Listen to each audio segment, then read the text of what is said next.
All right, looks like we're live. Let me double check. Can you see or hear me, anybody? Let me know. Audio and video, thank you, Lenina. Excellent. Well, welcome everybody back to Paleontologizing. Welcome back to the earliest Cretaceous Cedar Mountain Formation here in eastern Utah. Welcome to a live dinosaur dig here at the Utah Geological Survey. My name is Danny Anduza. I'm a dinosaur paleontologist. I'm here on Twitch trying to do some good old-fashioned science outreach. And, well, shoot, as a dinosaur paleontologist, I study dinosaurs. Most paleontologists don't. Most paleontologists study other kinds of fossil organisms. But a few of us study dinosaurs, and that's what I do. Dinosaurs are what I publish on in the scientific literature and what I dig up during the summers. And that's exactly what we're doing here.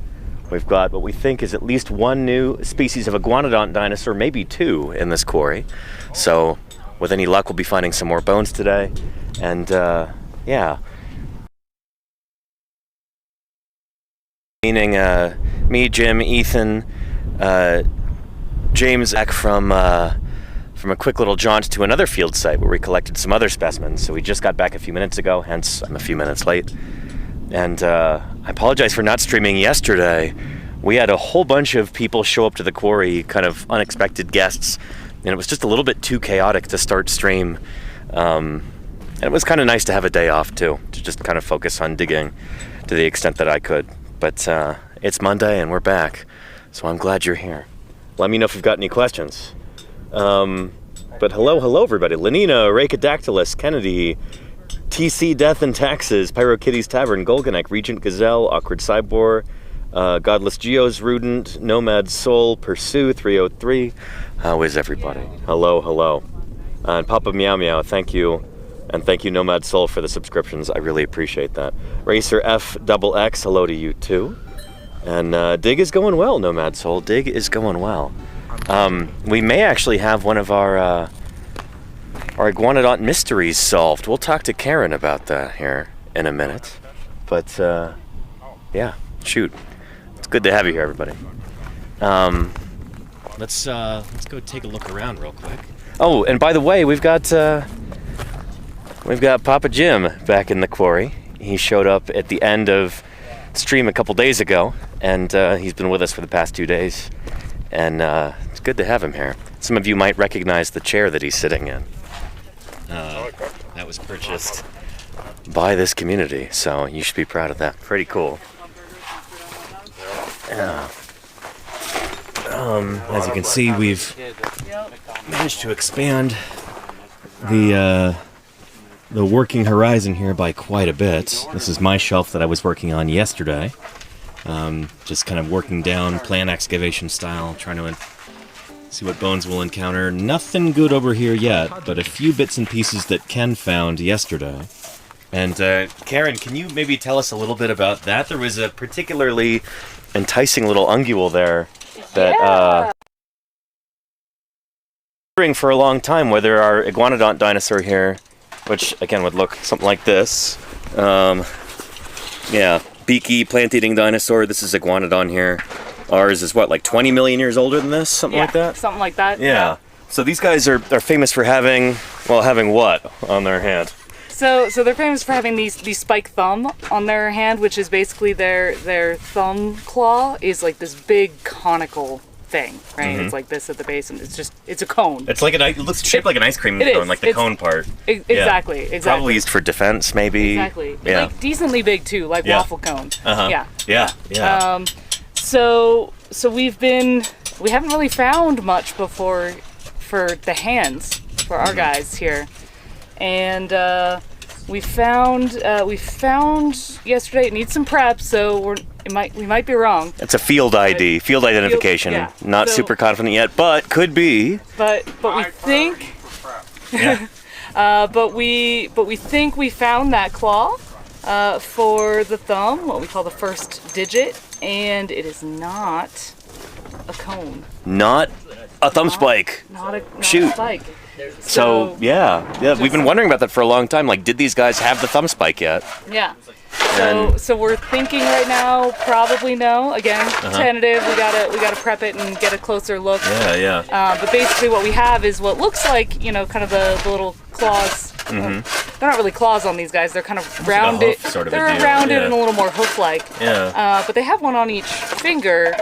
But when they have it on the first finger, it's because it's held out like this, right? They kind of walk on like, well, when you get to iguanodon, right? Yeah. It kind of walks on these 3 central fingers. And it's got this dainty little pinky that sticks out and this chunky, like, thumb spike over here. So, but like these little hooves are all kind of just like straight. Yeah, right? yeah. But in things like Camptosaurus and like, you know, and others, you can have an ungule on that first digit that's like kind of twisted. Yeah, because the thumb is sticking out a little bit. Yeah. But they're not really like necessarily putting weight down on it, so it's not straight in the way that the other ones are. Right. So that's what we think that we're seeing, and that's what the field ID is. We need to actually get into the lab and get it cleaned. But yeah. It was. We're only seeing about half of it. There's rock over the other half, so we'll maybe we'll change our minds later. But for now, yeah, I'm excited, and we're finding some other little phalanges and hand bones, so we might actually be able to put something together for. That'd be really exciting. Super excited about. That is one of the things that we were really hoping for here is more manual material, more little hand bones, and we're starting to find them. It seems like, which is that's something to be excited about. Yeah. But yeah. And and holy cow, Casey Snow Art. Hey, by the way, I just saw on Blue Sky right before I started the stream. Congratulations on getting partner. I hear that you're having a partner party this afternoon. That makes me so happy that you finally got that purple check mark. You 1,000,000% deserve it. And remind me, mods, we'll raid into Casey's partner party at the end of today's stream. But yeah. Couldn't have done it without the support of this amazing community. I don't know about that, Casey. Maybe we accelerated things just a little bit, but you 100% deserve to get partner status, and I'm so glad you have it. And man, I'm stoked for Save the Vaquita Day. When is that again? Is it in September or October? That's gonna be awesome. Can we get some Vaquita emotes going? Yeah. But excellent. That's a good look, Casey. I love the check mark. Sometime in October. Beautiful, beautiful, beautiful. Good stuff. Excellent. Anyway, as you can tell today, it's fairly windy, and there's a chance we could get rained out. There's rain on the horizon there. You can see curtains of rain. Whether or not that's actually gonna continue until it hits us, or maybe it'll move in a different direction. Who knows? We'll see. Live broadcast. Anything can happen. Yeah. Yeah. Maybe right before TwitchCon, or maybe right after. Excellent, Casey. Excellent. Oh man, that's great. Yeah. Anyhow. And we got Marcello here too. Some of you might remember Marcello from the Ankylosaur site in the Almond. We should have Good to brought have him back. him over where we Good to were be back. today. Yeah. But yeah, anyway. If this stream feels a little disjointed, my apologies. We just got back from a little jaunt over to a different area of the Cedar Mountain Formation. And yeah, Jim, where did we go for that? Tell us about that. well, we just drove along the cliff base of the Poison Strip. Which is one of the members of the Cedar Mountain Formation. Yeah. So we drove in, we named it for that bench that goes across holding it up. And basically went to the other end of it. We were probably 5 miles due east of here. Okay. Yeah. Yeah, we're about the same level in terms of the back slope. Even. Sure. Okay. But due east, probably maybe 5.5 miles. Due east, looking at a little bit higher, upper Yellow Cap. And looking at some little sandy, gravelly layers on the shore of what we call Lake Matson, which is probably a series of ponds and wetlands, but that's for the next generation to tweak in the details. We call it Lake Matson because it's very wet. Sure. And we got a gravel bed that's got little bones. It's got turtle material. It's got dinosaur teeth, probable frog material. And then there's a bit higher, we have a fish debris bed. Nice. It's just, tons of fish material, scales and skull bones and things. And these are sites that we haven't really worked, but, dinosaurs are great. We got a lot of dinosaurs still to name, still to discover these rocks. Oh yeah. But we need to know about the lizards, the frogs, the fishes, the whole biota. Yeah, and that's our best window we know of in this level for the small critters. Yeah, and there's little bones in there. So we thought it would be a good idea to go there today, given that it is so overcast today, as you can see. There's not a lot of shade at that area, and it gets bakingly hot when the sun is. And it's right out by a blazing. road. So yeah. If you were working like this with major shade, eventually every rock hound in the region would know we have a major dig going on. Yeah. And today, not a single person drove by, so it's like... We got lucky, yeah. Man, it's not something to attract rock hound. You saw the bones. Yeah. Teeny things. For sure.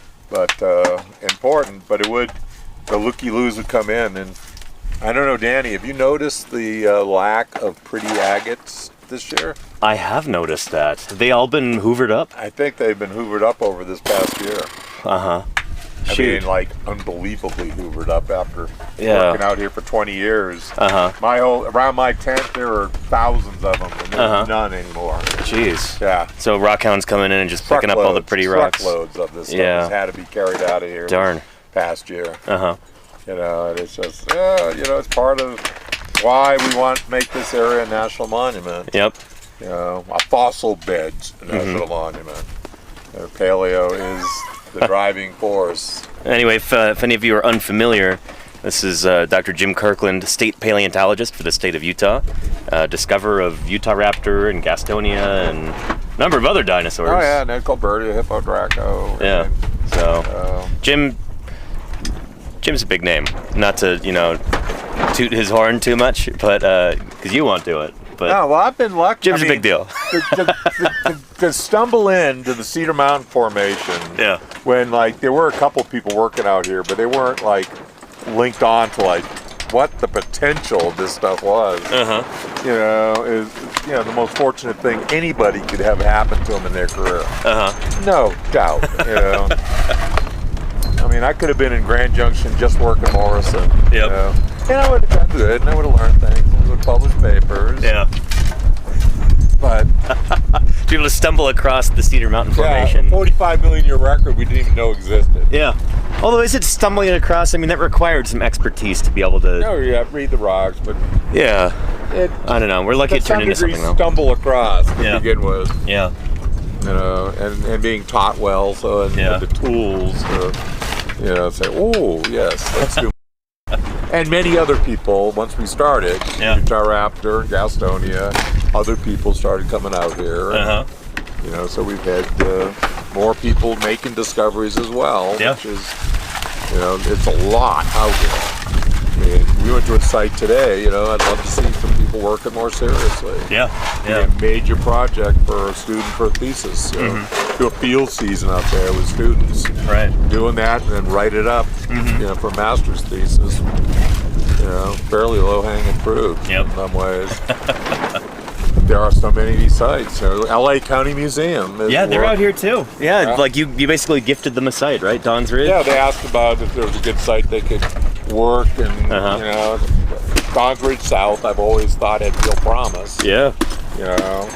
But you can't do every single site right. This is our focus, but it's there's other sites that are just as good and have different stories. There's so many stories. I wish I was going to live another 100 years because there's going to be so many neat things that we will learn about the history of this part of the world. In 50 years. I won't be here forever. But there will be ongoing discoveries that'll be fabulous. I know it. I just know it. That's exciting stuff. And we're getting some rain here. Shoot. I hope it doesn't. It's raining. Yeah, it doesn't get too bad. Maybe this will pass, or maybe it'll get worse. We'll see.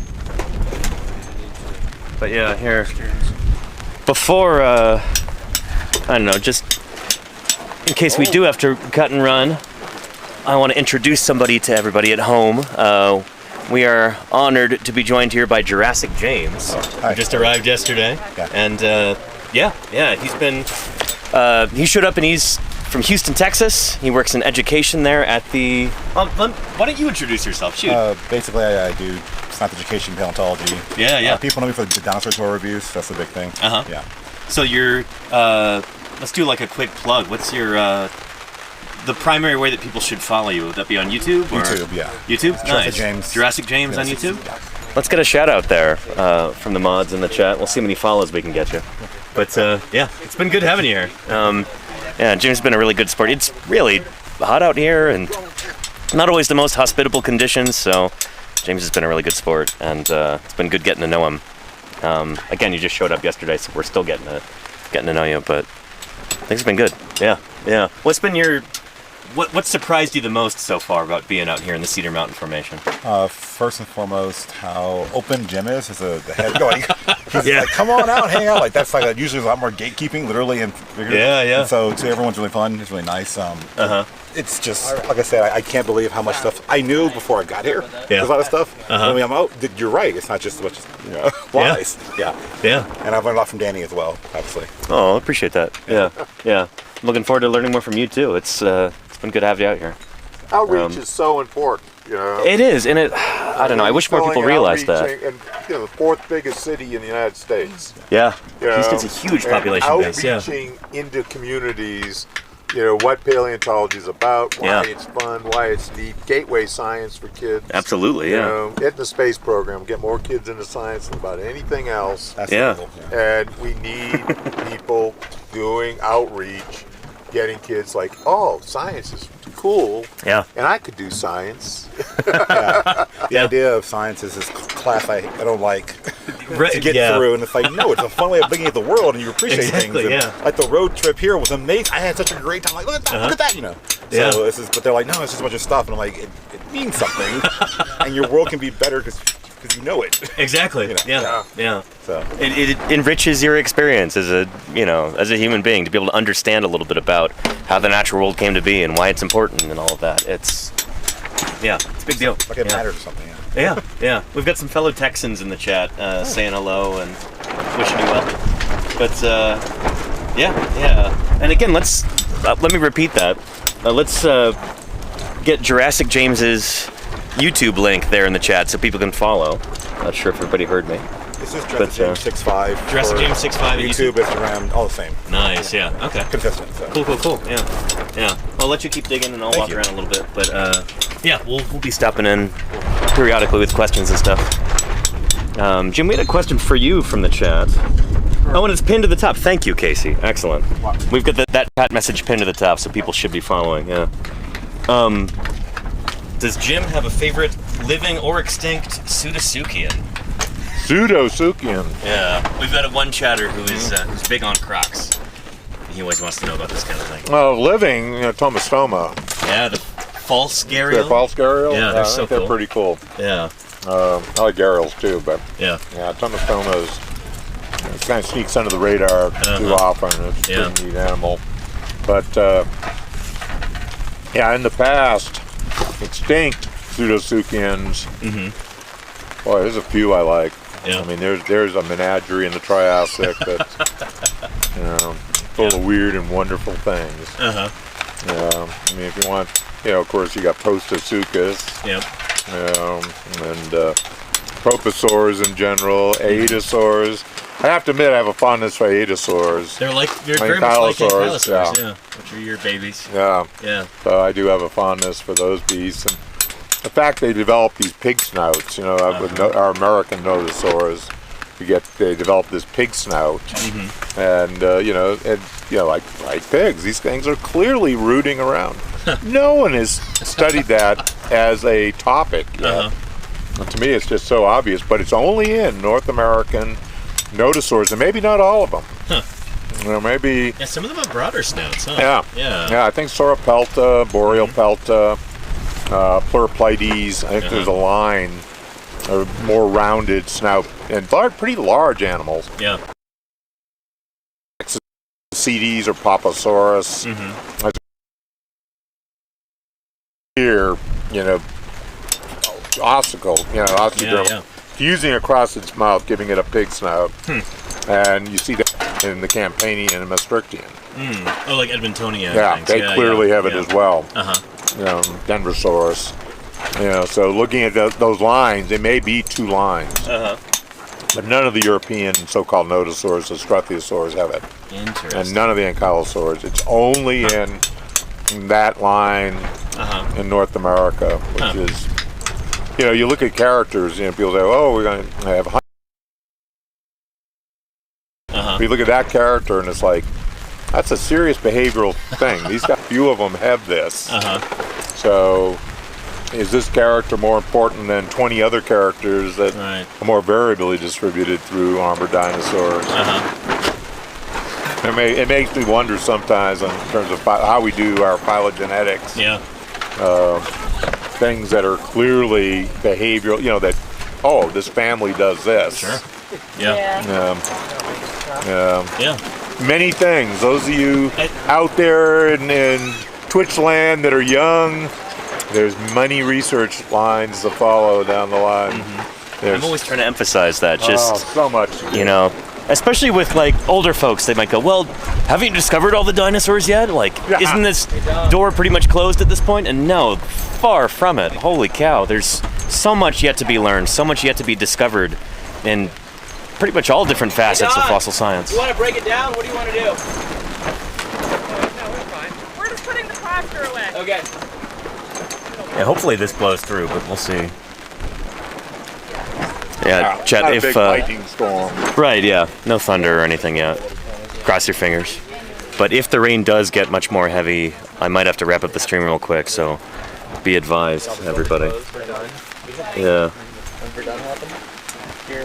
But anyway, yeah, good stuff. Alexander says, I appreciate the answer, Dr. K.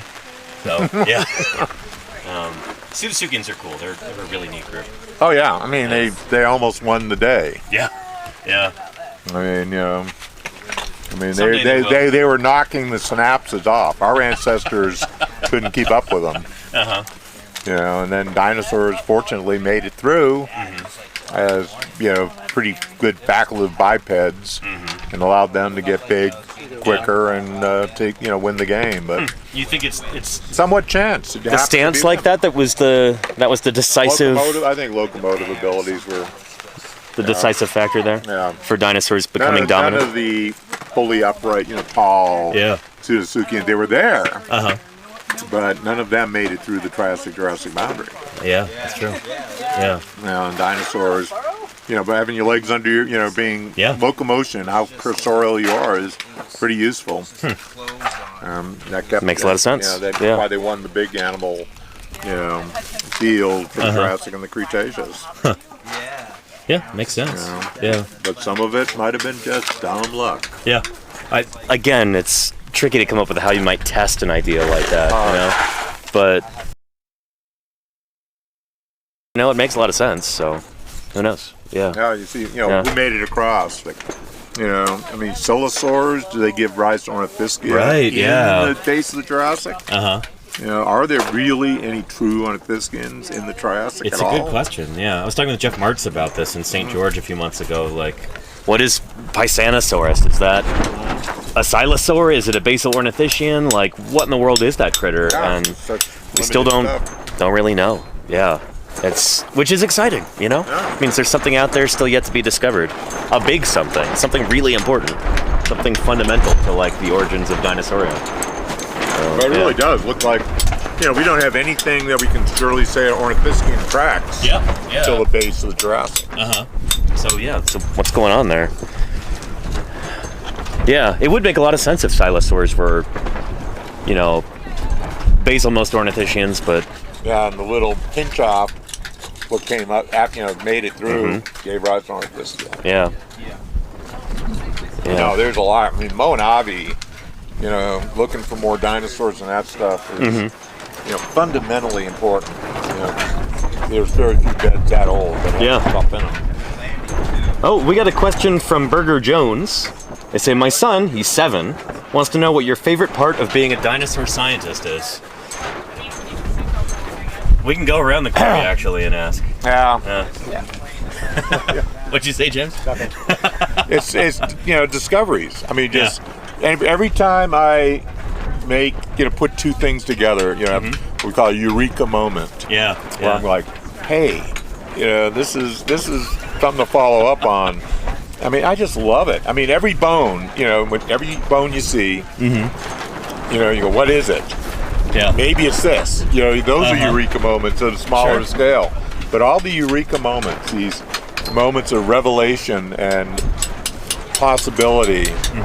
I mean, I've been doing this for over 50 years. 50 years. It's never gotten old. The act of discovery, both mentally and physically discovering things. I don't know, what do you think, James? What draws you to paleontology? What do you think the best part of being involved in this field is? Well, I think they're just really cool, dinosaurs, everything. Yeah. But I mean, it's that giant bird lizard things. I want to look. Yeah. But for me personally, I enjoy talking to the public and saying like, here's this cool thing, because they always explain it. You're doing like real jobs. Yeah. And that allows us to like do this, and so we owe you information. So I'm happy to tell people these cool things. I like that idea. That it's like a give and take, where other people are kind of making society run so that we can do this stuff and hopefully inspire people to. Yeah, I like that. I like that a lot. Which is why what you do is so great, because you're bringing it Likewise. in their actual I guess living room, office, or No, I like it a lot too. Getting kids excited about science, learning. Finding a new dinosaur, nice, important. Discovering about a new extinction, nice and important. Yeah. Getting kids interested in science and going to the library, priceless. Yeah, exactly. Yeah. I've talked about this a lot, but I really want to do, team up with a sociologist or something like that and do a representative, sample survey. Yeah. And figure out how many people fell in love with learning because of dinosaurs when they were kids. The number of doctors have told me that. Yeah. Is incredible. I mean, it really is. Doctors, historians, scientists, archaeologists, just all kinds of different people who think for a living. How many of them kind of got started on that journey because of dinosaur science? It's got to be a lot of people, and it'd be nice to have some actual numbers there, 100% of people in this quarry. Yeah. Probably, yeah. Except for maybe Fisher. I don't know if Fisher was into dinosaurs, but fossil mammals and what have you. Yeah. Anyway, I also want to thank everybody in the chat who helped contribute to buying this chair for Jim. Throne, yeah. The state paleontologist throne. Yeah. The way my knees are, just sitting in the banks, my legs would go to sleep almost immediately. I mean, I really was having a hard time in the quarry. Yeah. And St. George, they had one of these chairs down there. Yeah. I'm like, man, this thing is incredibly comfortable. And I'm having the same thing here. I can get up out of this chair and not be hurting. Yeah. So thank you to everybody who contributed to that purchase. We really appreciate it. And, Jim's a lot more comfortable in the quarry because of that. So thank you. Yeah, it makes a big difference.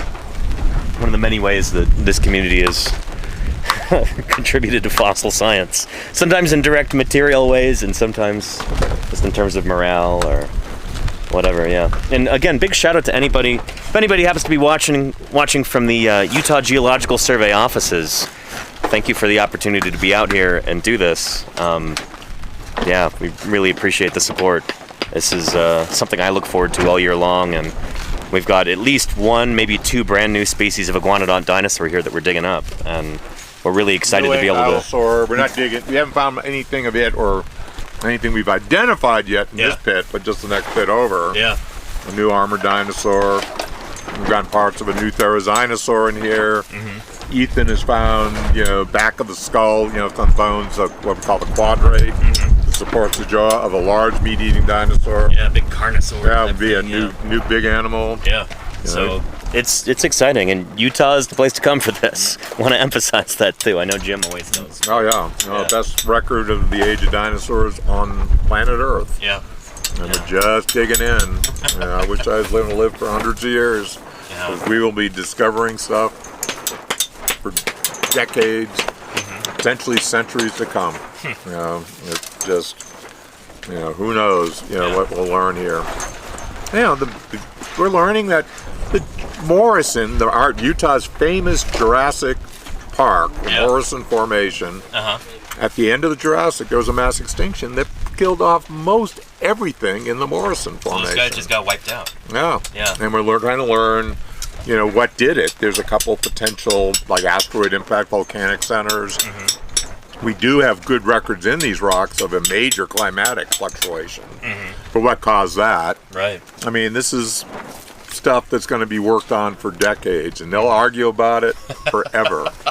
And we're at the very beginning of it now, which is really exciting. Yeah. The extinction of the dinosaurs, they're still arguing. Yeah. So I think they got the smoking gun there. There are other guns that were going off too. Sure. Yeah. But yeah, I don't know. It's exciting stuff. Yeah. Crimson says, "Bow to King James, the first of House Kirkland, ruler of the Cedar Mountains." Get Krista's book. Yeah, shoot. We'll be talking about that later on in the month, but let me go grab that real quick and show everybody.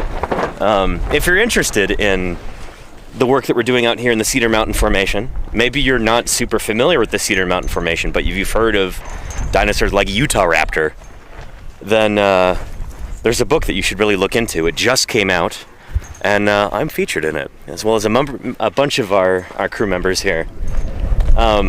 It's called Dinosaur Frontier, Utah at the Dawn of the Cretaceous. And it is a beautiful book. I'll show it to you real quick.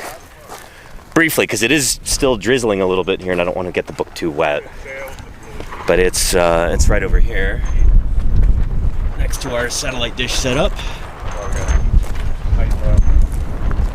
Yeah.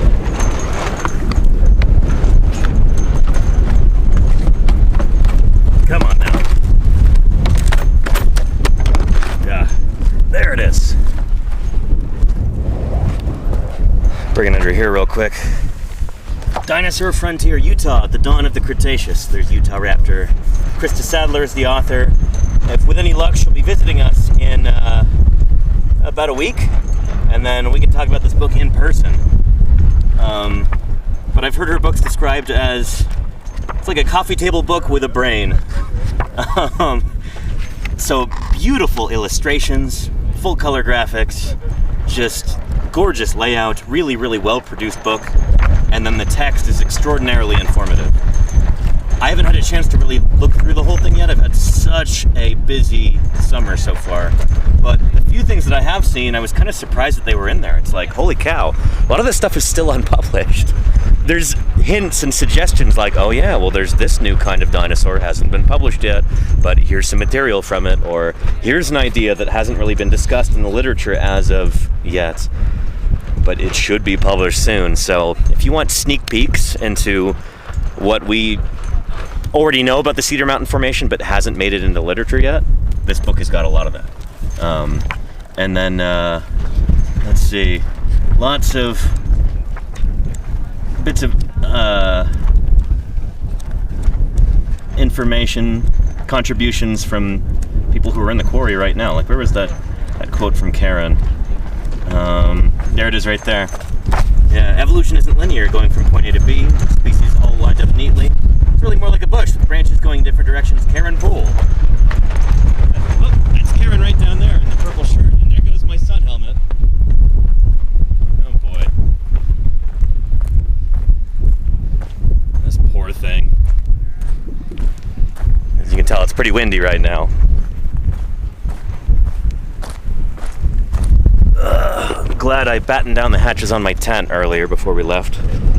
Don't have to worry about it getting too much dust or rain inside it. Yeah. Up and then, yeah, there goes some of our tarps. Shoot.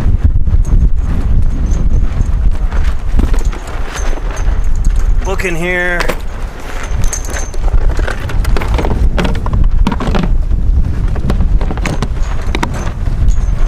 We tearing down for the day? Or just taking the tarps down? Just the tarps, I think. Okay. Get enough wind here that... Yeah.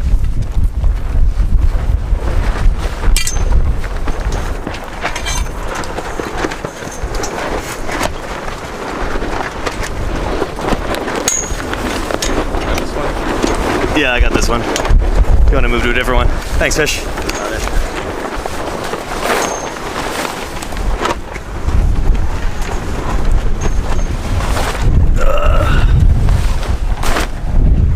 Again, live broadcast, you never know what's going to happen.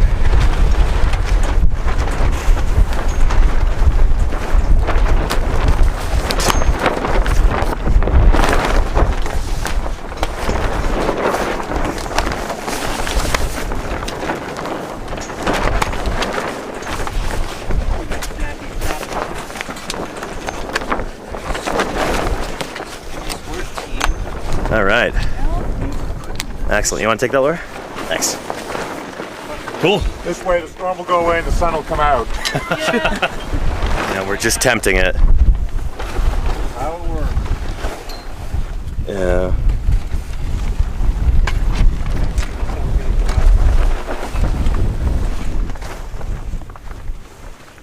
So normally we've got these shade tarps up, again, to provide shade.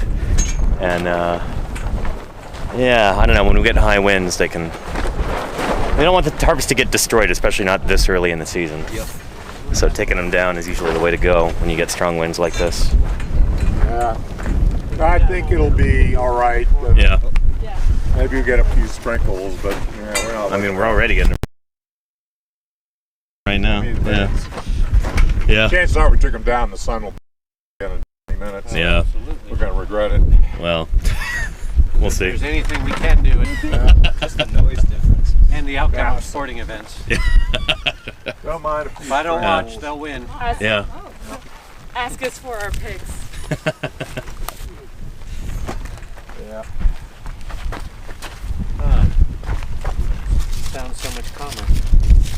Oh yeah, that's some garbage from the... Well, speaking of sporting events like you were, Don, is that the same? That's the same triathlon shirt from the other day, huh? Yeah, we yeah. figure for the stream we got to wear the same shirt every day so people don't... There we go, for continuity's sake, you know? Yeah. Same shirt for 13 days with BBC. Oh, shoot. Remember, we had to wear the same shirt every day for 13 days. Oh, man. That's a pain. Did you have identical shirts or just the same one? Same one. We got it washed a couple times. But well, this is the Red Rock Girl Scouts. Nice. Yeah. Very cool. That was... Rebecca Hunt Foster started the chapter, and Nice. she's put together a national, Yeah. paleo fossil merit badge for Girl Scouts of America through Yeah. Dinosaur National Monument. And Awesome. said, Yeah. would you wear one of these shirts? Of course. Nice. Yeah. Nice. No, I'm too macho it's to a cool wear it. design. Too macho for a Girl Scout shirt. Oh, that's a mark of somebody comfortable with his masculinity. Totally okay wearing a Girl Scout shirt. Yeah, it's great. Yeah. No, Rebecca's setting up Girls. Girl Scout. Setting up a Girl Scout program in paleo. What's that? So my dad was a registered Girl Scout for years. He'd come. Oh, nice. help Very us, cool. Only with camping, but he'd come to camp and help set stuff up, and then generally go off and do his own thing. That's pretty neat. Yeah. Any current or former Girl Scouts or relatives of Girl Scouts in the chat right now? Let me know. Yeah. So you got that rib. You've gone all the way around that rib now, I see. Yep. Yeah. That was impressive. Yeah. But I got beat up enough with So that just showed up. That just showed up yesterday. I mean, look. And beautiful pedestal you got going on it. Thank you. Nice. But, It is starting to look more like a rib and less like a scap, I guess. Oh, it's totally... But yeah, this is our first decent dinosaur bone on stream this season too. So Marcelo, really? nicely done. Yeah. Oh, we had, Thank we you. had some tokens and ungold. But check that out. Beautiful rib right there. Interesting texture on it. Yeah. Yeah, take a look. I think that looks very cool. Yeah, good stuff. You want to take a look, James? It's pretty Yeah, come on up. honestly. Because Ethan was just removing a bunch of earth to make it so that we could push the thing back. And as I was cleaning it up, I was just like, oh shoot. Oh shoot. Just had that rib Awesome. chilling there. So. Well, nice. Again, this is still fairly early in the season. So, yeah, this is our most photogenic bone thus far. Very nice. It's a rib. We're going to find a lot of those, and it's not necessarily the most scientifically important bone, but it's cool, and we will 100% collect that carefully, like Marcella's been doing. Nicely done. Good work. Thank you. Yeah. So as you can tell, he's pedestaled around this like that, and then we'll be putting a plaster jacket over the top of it to protect it, so we can take it out in one piece without it crumbling. Longtime viewers are well familiar with the jacketing process, but those of you who are new, if you continue to tune in this summer, you'll see how this sort of thing works. The way that we extract fossils without them crumbling is via making field jackets out of plaster-soaked burlap. So yeah, a pretty standard procedure for field paleo. And iguanodont rib, we're not really sure yet, Mythic Mexican. Could be, or it could be something else. Yeah. And we'd love to hear jacketing. There you go, Lordy, yeah. For whatever reason, every time that we like do jacketing on stream, this microphone picks up all of the like squelching sounds of the plaster. Oh. It like really overemphasizes them. Plaster People ASMR. call it exactly. Yeah, yeah. So we'll probably get some more of that this summer, or this season out here at Doling's Bowl. Hey, you guys. It's always a treat. I jump in. Yeah, absolutely. You gonna be doing that soon, or? Yeah. Okay, nice, nice. Finish up his. Driving cross country with the Bobcat. They can come out and visit. We'd be happy to say hi. Yeah, if anybody happens to be driving a Bobcat tractor cross country, if you come across I-70, you know, give us a call. Visit, yes. Yeah. We'd love to have a Bobcat for a couple hours out here. Yeah. And again, that's the tractor, not the carnivorous mammal. Yeah. It would be cool to have a Bobcat here too, but I don't know. You'd probably be pretty stressed out in the quarry. Yeah. Carver says to use dynamite. No. Not in this stuff. No. I've used dynamite, but not here. Where have you used dynamite before? At Gaston Quarry. Oh, okay. We blew off 80 sticks of dynamite in the overlying poison strip. Shoot. It was defanged. Because you could see up, when you're in the quarry, there was Yeah. a big, huge, it's a giant cliff above you. Uh-huh. And you could see cracks and see light through it. Uh-huh. So we were always like working down there going, if this thing goes, there'll be 20 or 30 dead paleontologists on this surface. Jeez. It'll just come down and swash us like bugs. So you had to blow it up before it blew you up. We basically got a guy in, and he drilled, inside the crack. Uh-huh. And we set 80 sticks of dynamite off. And, Shoot. yeah. Yeah. Boom, boom, boom. Uh-huh. Defanged it. Took us a month to clean the debris off the site. We're all just blow it off the cliff.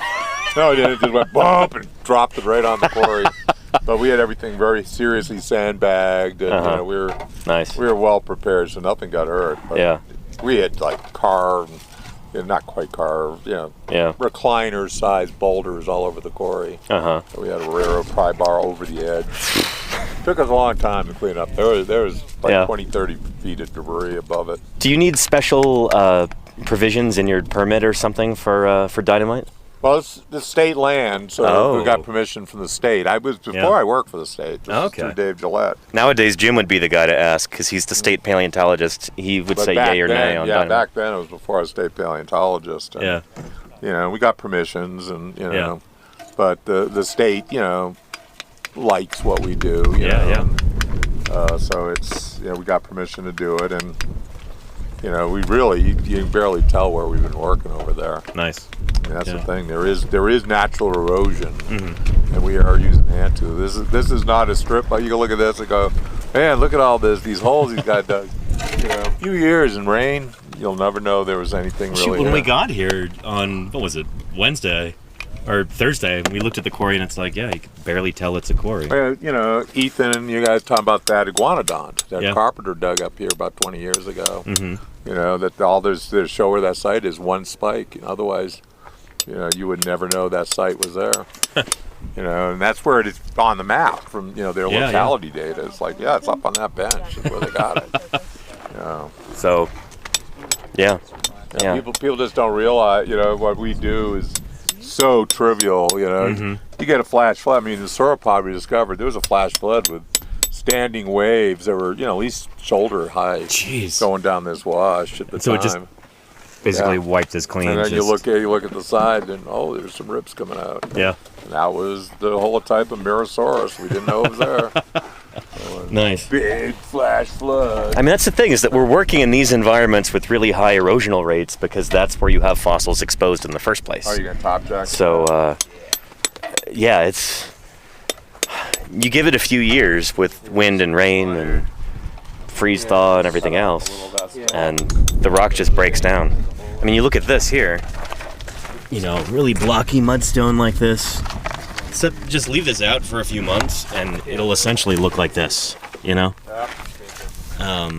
or like that. It just, weathers. So it just looks like a natural part of the landscape again. Which is nice, in that we're not leaving these giant, scars all over this beautiful country. But at the same time, when it comes to trying to relocate historic sites, it can be really difficult, because it just, any sign that there was an excavation there can be gone in just a few years. Unless you find things like bits of plaster or, aluminum cans or something like that. Karen, Yeah. you really need to talk. Get some water. From over there. Yeah. It's almost Over here. And it's from before. Right there, Don is Nobody's ever described it? Nope, not at all. There was cutting off the superfluous plaster bits of that jacket. So that's a top jacket. He'll do the bottom on this pretty soon. What's that? Tempting to. Yeah. Do you want another hand? No. There's Okay. no attachment to that place anymore. Yeah. We didn't And no one's ever done anything. No, not at all. Yeah. So Don, you don't It's nice, too. subscribe to the raised lip school of thought with jackets. You're cutting that really, really close to. Yeah, it's just that's just kind of where a little lip here is fine, but that's just kind of where it's cutting easiest, I guess. Okay, yeah. I don't really have much You're not thought strong either opinions on way, that? but that was a little too much, like Oh yeah, for sure. 3 inch. Plus, Yeah. I know we're a long ways from any bone here, so Yeah. it'll be easy to. And obviously the plaster's damp enough is still stick it in the Yeah. sub. Yeah. I think it's just that's a pretty thick there. You can see I've got a beautiful brand new saw here too. That's why it's so easy. Is that the original shark? It might be. How old is that Yeah, thing? look. When'd you get this? Oh, 25 years ago. One saw, yeah. We bought Nice. it in Green River at Oh yeah, look at that. hardware store. Yeah, the shark. It might even have a date on it. Copyright 2000. Yeah, I don't think it's 25 years. It could be 20 years old. No, it says 2000. Yeah, we bought that for when we were working at Crystal Geyser. Yeah. So it is probably 25 years old. Yeah. Or thereabouts. The design for that sleeve, at least, is copyright 2000. So, yeah. Our shark. Again, this is an. Size for saw for doing Yeah. this. I mean, No, we're this- really. Substitute we are. I was gonna No, say it's a good size. how far your money goes when you fund paleontology. To buy a good saw that size now is like $30. Uh huh. How much was that when you got it? It's under 10. Nice. And it was the only one they had. I mean, it was like, this hardware store is out of business like the next year. They got one there now. Yeah. But for at least 15 years, there was no hardware store. Shoot. In Green River. We got it from there just before it closed. For years. I just happened to try to saw through the spot that had. Look at that. Yeah, that's Well, so it thick. had some of the gypsona from last time, and then Oh yeah, from last season. and then I think just Yeah. a blob down there. Well, that's nice. Shoot. Yeah, so this bone has been lying in the ground for 142 million years, and I had to wait one more year before getting popped. Cap on it. Today, Got the yeah. winter here with a cap on it. Yeah. So this is one of the ones that we had at the end of last summer when we had to leave. Didn't have time to get it out, so it had to wait one more year for us. And Don just popped it out. Beautiful. I know we've had remarkable years where we've collected lots of stuff and virtually left nothing exposed to the Yeah. quarry when we walked away. Unbelievable, 'cause, the probabilities are such that Yeah. you're gonna have a big bone going on into that bank. Exactly, yeah, and you find like the last 2 days of the summer or whatever. Yeah. We tried hard on this mass of bones. I'm Yeah. telling you. Here, let me get some water for myself, and then we'll go check on Marcello, so we can help demonstrate the jacketing process. He's applying some separator to the bone right now, which is an essential part of jacket making. There's a lot of bones. But first, I gotta hydrate. I'm just amazed I'm not finding more sticking out of it. Get it in, taking that out.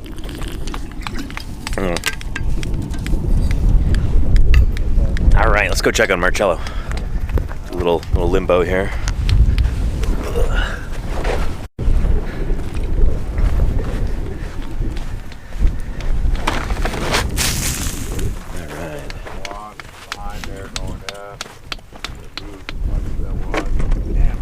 So that beautiful rib from earlier is right here, and Marcello is covering this with layers of separator. In this case, toilet paper. It's going to keep the plaster from sticking onto the bone. So whoever opens this thing up in the lab is going to thank him for this. That's right. This is standard procedure. You're supposed to do it this way, but still. We always keep our lab preparators in mind. Yeah. Very lab preparator conscious. Someone's going to have to clean this up. Yep. And there's the wind trying to peel my separator. Yeah. You can help hold it down too if you want. Need another hand? Sure. A separator, aka toilet paper, says Mythic Mexican. I mean, separator can be more generic than that. There are crews that use. It doesn't have to be toilet paper. There are crews that use paper towels. There are crews that use newspaper. There are crews that use aluminum foil. T-shirts and jeans have been used in the past. Oh yeah, I've done that before. Situation is dire. Pages out of bad poetry anthologies, you know, whatever you have at hand. Keep that bone nice and separated from the plaster that goes on top. So, yeah, and then get the rock too, some of the rock, just to keep it thick. So this is just water that Marcello's got here in this tub, and then he's using the paintbrush to dab it onto there. It sticks the toilet paper to the surface. Yeah. This is a pretty thin toilet paper, so it needs a couple layers. Is this the non-perforated stuff?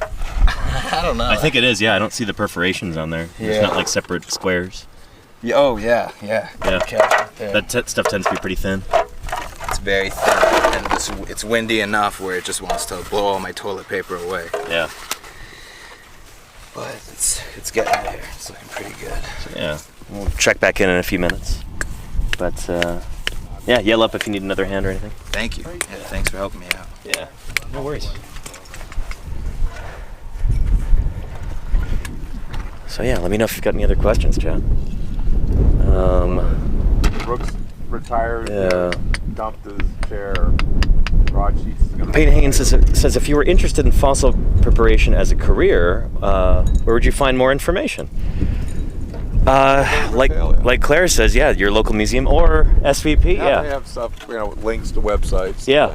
So vertpaleo.org, the Society of Vertebrate Paleontology. Yep, and they've got it on their open stuff, Yeah.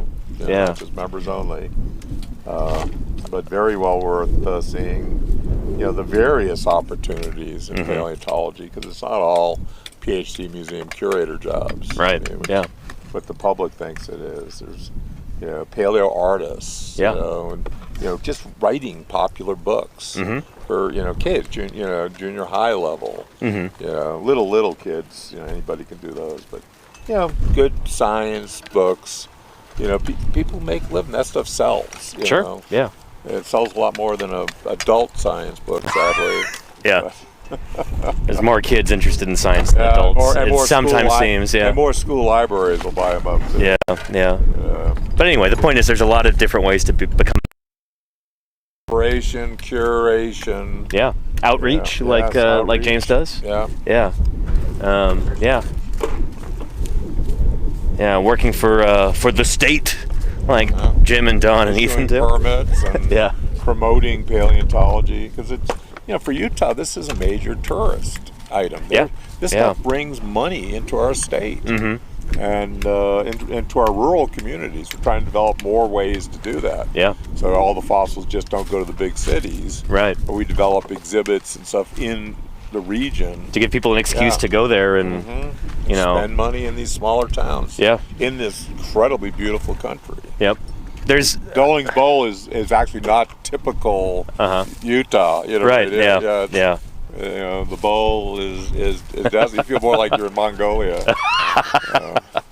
But anybody who's familiar with kind of the history of the American West, especially over the past century, knows that population's been shrinking in most places. Like there's a lot of these small rural towns that are just shriveling up and blowing away in the wind, basically. You know? We just drove through where there had been 6,000 people living 30 years ago, 40 years ago. And now there's one rusted out car and some barbed wire. The whole town was a trailer park. You know? It's a ghost town that drove away. Yeah. So I don't know if you think it's important to maintain at least the existence of some of these small towns out in these, wild open spaces out in the American West, then fossil science can be one of the ways that you can do that. If you give people a reason to come visit and spend money there, like if we had a local museum here, that could support a whole bunch of people. You could have a gas station, a general store, everything else.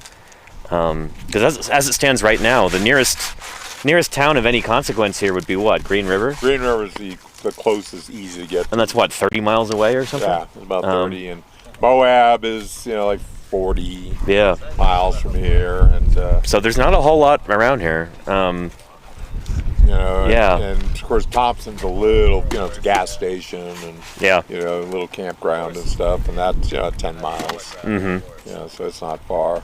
Sure. Cisco, which is mainly a ghost town. With a post office box at half a store, I guess, so part-time. But if you wanted to go, say, buy I don't know, a box of dry spaghetti or something, you'd have to go all the way out to Green River to do that. So it's a 60-mile round trip. It's wide open, mostly empty country out here. And while that's really beautiful, also it's kind of a shame to see some of these small towns that used to dot the landscape. They've disappeared.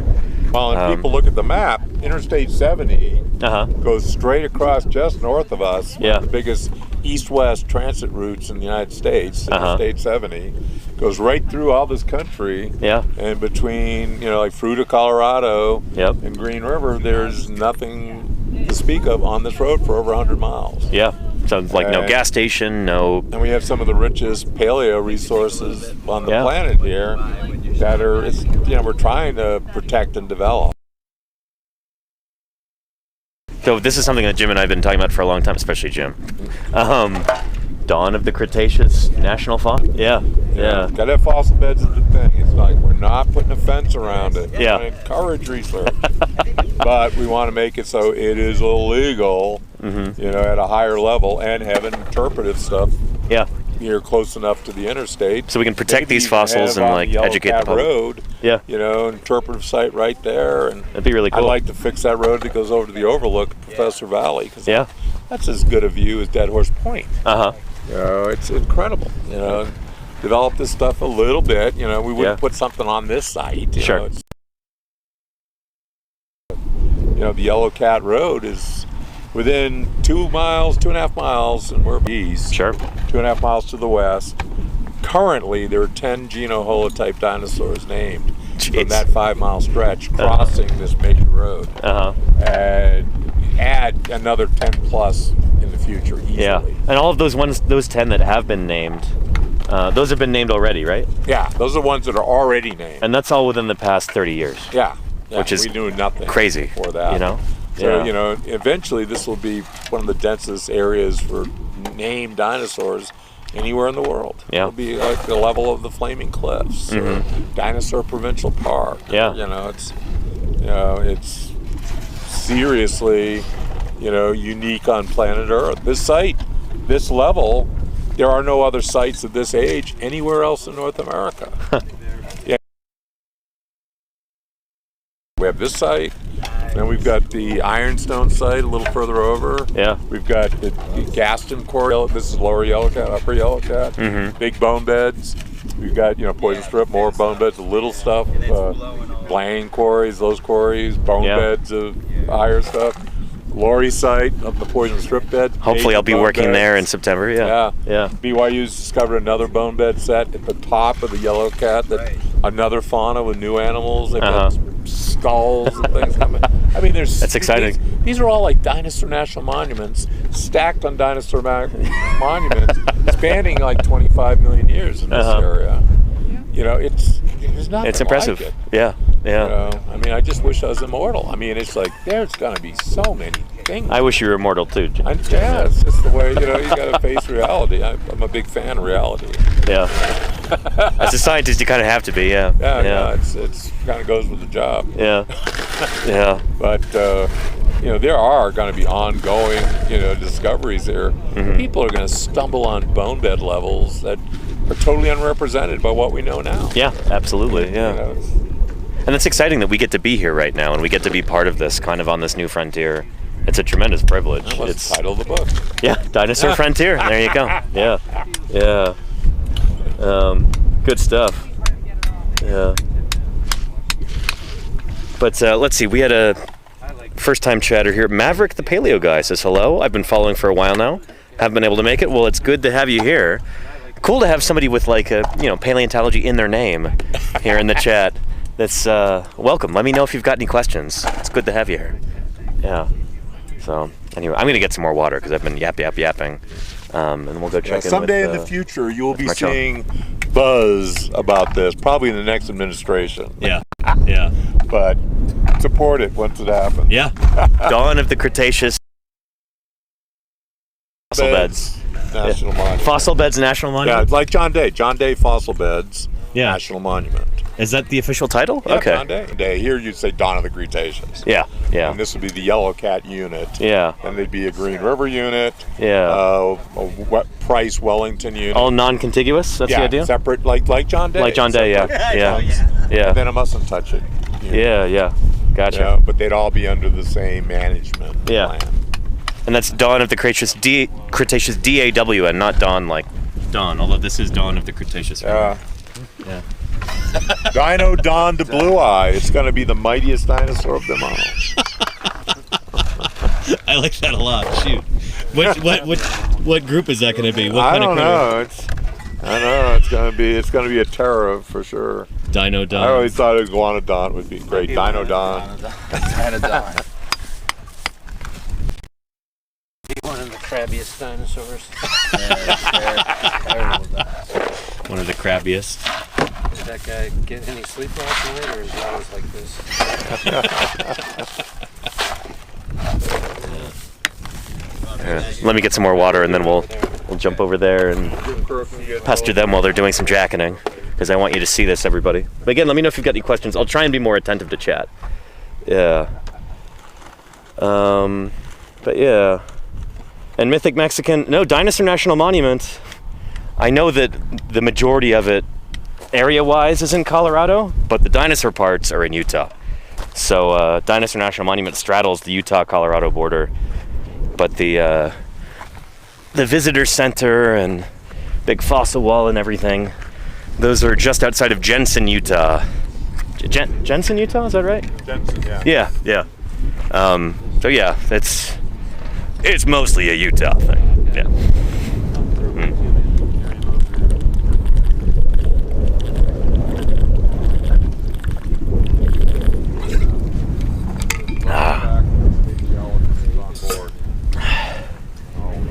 All right. Maverick the Paleo guy says, what got you all into paleontology and stuff? Shoot, with me, I was just fascinated by dinosaurs from the time I was a little kid. My parents, I decided I wanted to become a paleontologist the same day I realized I couldn't grow up to be a dinosaur. So, I did the next best thing. So yeah. I never thought I could grow up to be a dinosaur. No, man. you were That clearly was never in my thing. you were clearly smarter than I was as a child, Jim. Yeah. I mean, I was telling people at 5 I was going to be a paleontologist. Oh yeah, I was too. Yeah. For a little bit. It's not really racking. Do not walk up there if you don't. Okay. Your phone's all over the place. Yeah.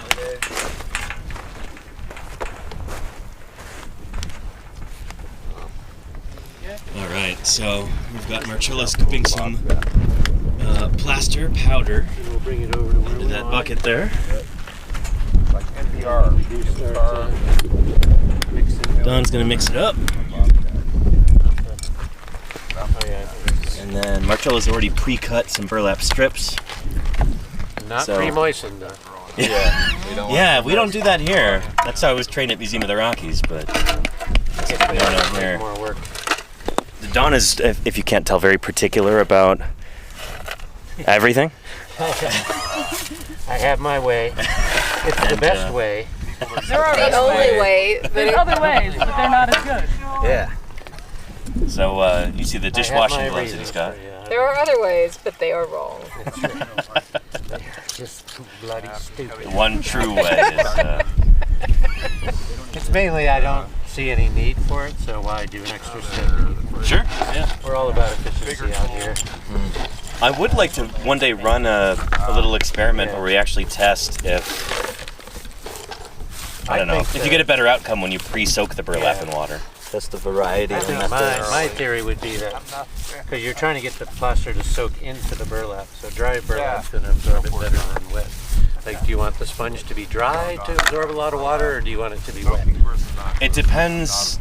If you want it to be more widely distributed, say you've got like dye that you're trying to put onto a sponge.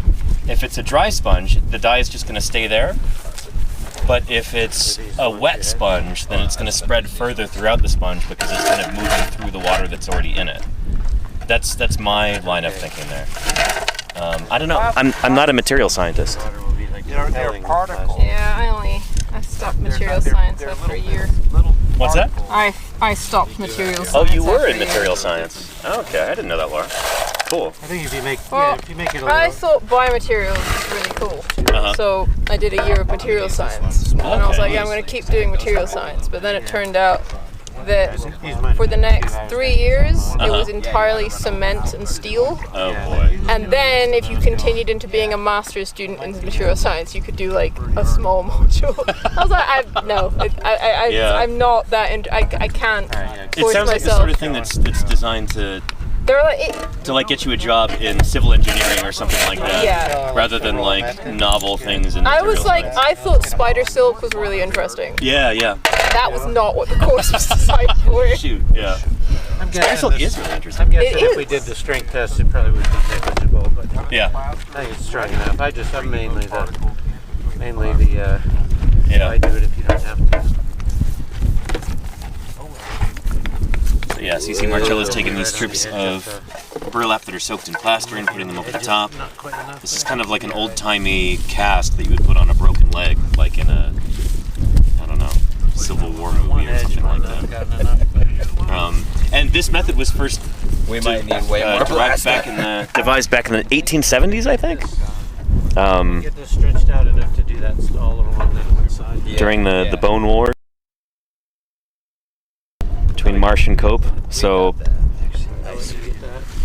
you often hear it said Marsh's crews first developed the plaster jacketing method way back in the 1870s, and we've basically been doing it the same way ever since. Need that.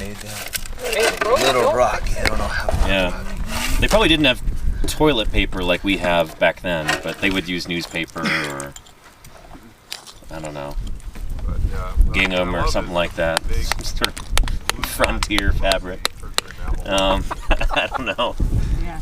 Empty flour sacks. Flour sacks, there you go, yeah. No, that's actually mentioned in some of their journals. Is yeah. it? I was sort of making it up, but also it just seemed right. Yeah. Like how in the Great Depression they put like flower motifs on the flour sacks and stuff. Yep. Because I knew that people would turn it into clothing. Yeah. Yep. We want to get this nice and smooth. It's a little rocky, which is messed up. Is that beautiful? Yeah, it's looking alright. Could have more plaster, honestly, but it's gonna do the trick. Yeah. I'm Be just nice gonna for a leave flip. that there. Yeah, we'll wrap it around the edges after it's flipped, so Yeah. There we go. I'll seal it in. Yeah. How long have you been doing this, Marcello? Probably about like 4 years now. Nice.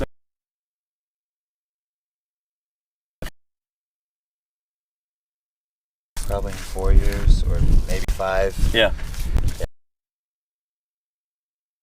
Just a bit before I graduated. I started.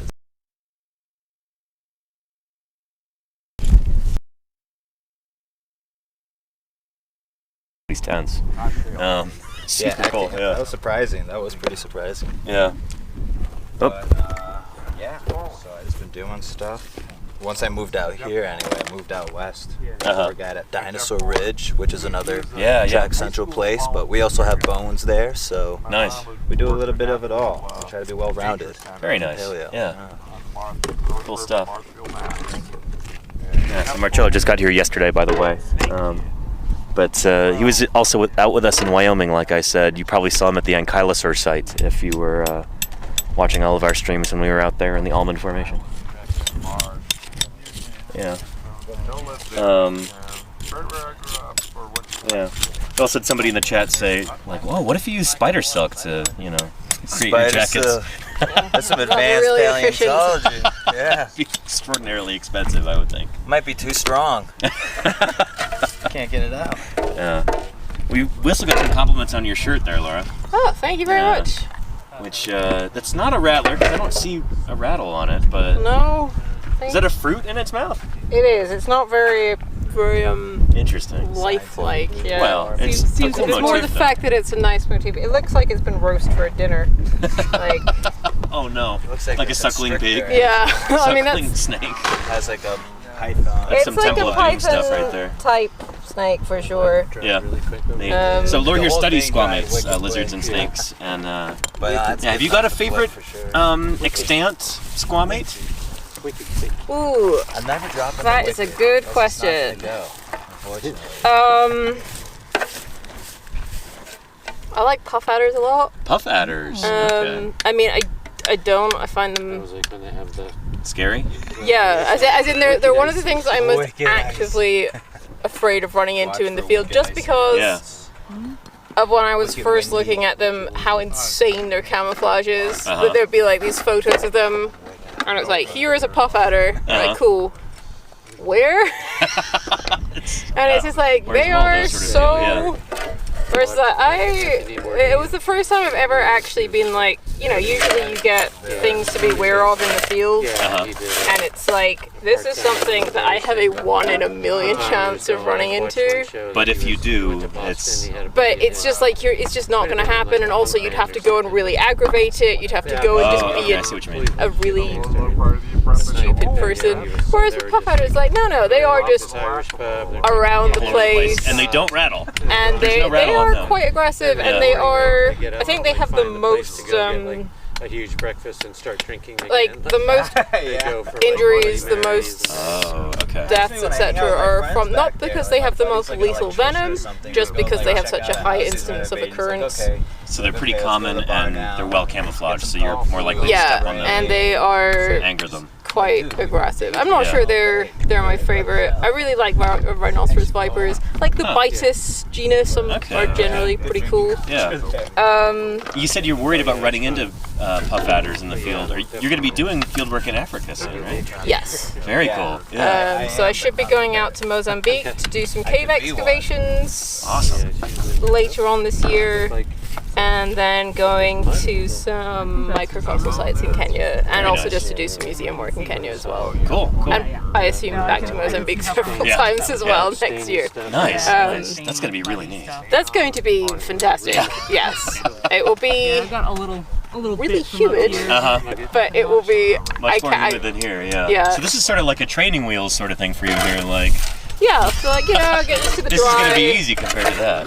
And then be like, right now it's drenched constantly. But I really can't wait. It will be excellent. That's Really awesome. fantastic. Yeah. And there's so much to do as well. There's so many. Like, there's loads of collected specimens that just are sitting there. No one's done anything with them. There's loads more to collect. Like, it should be really, and just squamates and Eastern African paleo are both quite under-researced. So it's two things where it's just like there will be endless discoveries left and right. Yeah, I'm gonna have to find a way to stop sleeping. Just be like, cool, 24 hours a day, go. Well, best of luck with that. Yeah. Thank you. Nice. I will be talking about it non-stop. That's really cool. Yeah. I can't wait to hear about it. Yeah. You might take that back. We'll see. We'll see. For anybody in the chat wondering what is a squamate, that's lizards and snakes. Snakes are a kind of lizard, actually. They're part of the lizard clade. Snakes evolved from lizards with limbs, and then they lost those limbs, and that's where we have snakes. So when we say squamates, we mean lizards and snakes. Yeah. And Twitcher 2012. So she sounds like she has a very slight British accent. It's not very slight. So yeah, she's from the UK and from Germany, kind of both places. So yeah. Interesting accent for sure. Yeah. And Maverick, the paleo guy, when I was just a tiny baby of 6 years old, and I met Phil Curry. Oh, I've met Phil a number of times. Good guy. Yeah. We were just talking about him a little while ago, actually. Phil has spent something like 53, 55 years in the field, something like that. This is Jim's 51st or 52nd season? 52nd summer in the field. Starting in the 53. Okay. April, we figure it was April of, what was it, 77 or something, or no, not 77, April of 73 was my first time going in San Juan Basin looking for dinosaurs. Yeah. Very cool. Well, Maverick here in the chat says they got into paleo when they met Phil Curry when they were just 6 years old in the field. So Phil, we were talking about Phil Curry. He's probably been doing field work for even longer. He's been, his 50th anniversary was 7 years ago, 8 years ago. Yeah. Phil Curry. Yeah. Yeah, they did that one volume for him. That Mesozoic vertebrate volume. I think that was for his 50 years of doing paleo in Canada. That's awesome. Yeah.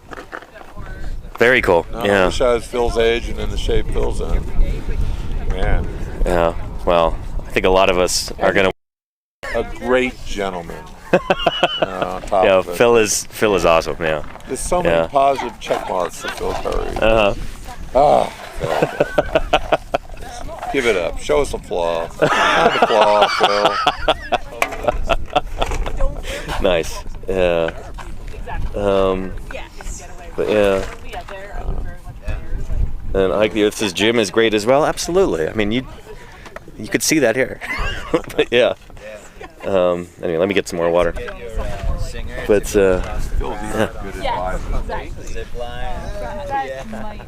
let's see. Looks like it might clear up here. We might be needing those shade tarps again in half an hour or so, maybe even sooner. There's blue sky there on. Oh boy. It's going to be a wild. It'll be some effort to put up those shade tarps again. I'll put it that way. But anyway, if anybody's just joining us, welcome to Paleontologizing. My name is Danny Anduza. I work on dinosaurs. We're out here in eastern Utah in the earliest Cretaceous Cedar Mountain Formation, working with the Utah Geological Survey, the UGS for short. It's part of the state of Utah, like state government. And we're digging on federal public land here, Bureau of Land Management land under permit. This is what we think a brand new species of iguanodont dinosaur, possibly two new iguanodonts here. And this is my fourth summer working this quarry with this crew, and it's good to be back. Feels like being home again. Yeah. Yeah. And what's the best dinosaur joke? Says NPC upvote. I don't know. Shoot. I don't know. I could think of a joke with an avian dinosaur, but it's not stream appropriate, so I won't tell you that one. Yeah. Let me finish out this water bottle. 36 not bad. When you get the gusts of the 40, 50s. Those are tent destroyers. Yeah. We're knocking the semis over. Yeah, hopefully we don't get crazy strong wind tonight. We'll see.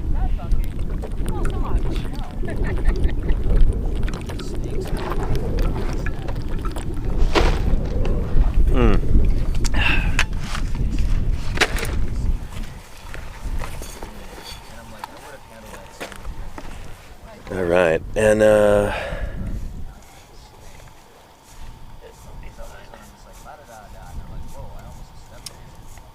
and Jenny is here in the chat. Jenny says, back at work watching from my desk, tell everyone I said hello. I hope Karen finds what she's looking for this trip. Yeah, she might have. She doesn't know about the. Let's go talk to Karen real quick, Jenny. Yeah, it was again sad to see you go the other day when we had to drop you off at the. Oh, sorry, Don. Crowd in the walkway. Yeah, when we had to drop you off at the train station. But glad you're back home safe and sound, and glad you can tune in. Karen Jenny says hello. Hi, Jenny. Yeah, she says she hopes you find what you're looking for, and we may have already possibly found part of that. Do you want to tell her about that? Yeah, we found what we think is like the thumb, like the ungule from the thumb from this guy, and it is not a spike thumb. It's not a cone shape. Yeah. Just sort of a normal, but slightly twisted looking, like hoof-like kind of nail. So pretty exciting. Yeah, we need to feel, that's the field idea. We need to prep it. We need to see the whole thing and really confirm. But yeah, we got some hand material going on. Exciting. Yeah. It was. Yeah. So yesterday we had a lot of people in the quarry and a lot going on. Oh yeah, that's why I didn't stream yesterday. And it got a little chaotic there, but also we were finding pieces of hands left and right, and I'm super excited. It's one of the things we were really hoping for. So that's. That is exciting, yeah. Thanks, Karen. Yeah. Cool. Yeah, and for anybody wondering what we're talking about here, let me go get the book, and we'll talk about iguanodonts for a second here. That's this group of dinosaurs. I've got a handy little patch there on my bag now with iguanodon, namesake of the group. So yeah, these are big, beaky, plant-eating dinosaurs from the Cretaceous. Some of them go back into the Jurassic too. But the one that we're digging up here, one or ones, we might have two species, we're still trying to figure that out, is really important. Because this is from the very, very beginning of the Cretaceous period. And it's, so far the oldest Cretaceous iguanodont in North America. Possibly the oldest Cretaceous iguanodont in the world. But let's look out here. There we are. So, if you're interested in the Cedar Mountain Formation and in the iguanodonts or in dinosaurs like Utah Raptor, this is the book to get.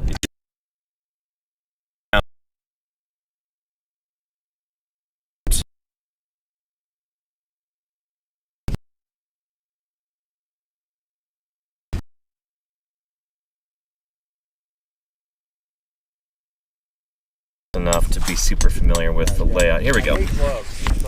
Oh, there's some of them. So, iguanodontians are these guys. Camptosaurus, iguanodon, etc. And there should be a nice iguanodont phylogeny in here.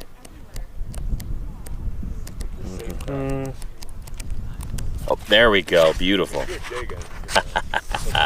Lovely. So, this is Siderorestes and or Planocoxa, which is an iguanodont dinosaur. And see that thumb spike there? So that like cone-like spike on the hand. Later iguanodonts have this, and we were not sure if our iguanodont from this quarry has this. It might or it might not. It's so early on that it wouldn't be surprising if they hadn't evolved that feature yet. So one of the things we've really been hoping to find is some hand material from this animal. If we can find a thumb spike or just a claw that would be on the thumb instead of a thumb spike, that would help answer that question for us. Again, we're talking about this. If, we think we might have one now from yesterday, and, drum roll, no thumb spike, we're thinking. If our ID is correct, if we've identified this thing correctly, and it is a claw from the thumb and not a spike, that means these guys did not have a thumb spike. They instead had that hoof-like claw on their thumb, which is really interesting. Yeah. So, good stuff. Let's see if we can find that.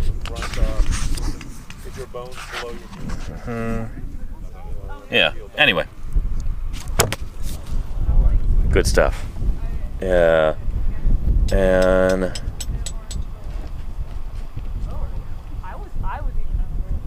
could the spike be a gender thing? Probably not, Carva, because in the iguanodonts that we have from later on in the Cretaceous, sometimes we've got a whole bunch of them all together, like at Bernissart in Belgium. There's like a whole bunch of iguanodon that all died in the same time and place, and they all have thumb spikes. It's not like half of them do and half of them don't, so it doesn't seem to be a male-female kind of difference. It seems to be like a species difference sort of thing, where the earlier iguanodonts didn't have it. And we know that iguanodonts like Camptosaurus back in the Jurassic period, just before this time, they didn't have a thumb spike. But later iguanodonts did. So we think that it's just a, are you early or are you later in time? Like it's a feature that evolved later on. And rather than being sexual dimorphism. But good question, Carva, good question. And could it be the opposite from a thumb spike to a thumb? No, Flickster, because the later ones have thumb spikes, the earlier ones don't. Like I just said, Camptosaurus from the Jurassic period does not have a thumb spike. If I were back home, I'd show you the Camptosaurus hand. In fact, Camptosaurus hand. Don't autocorrect. Oh, goodness.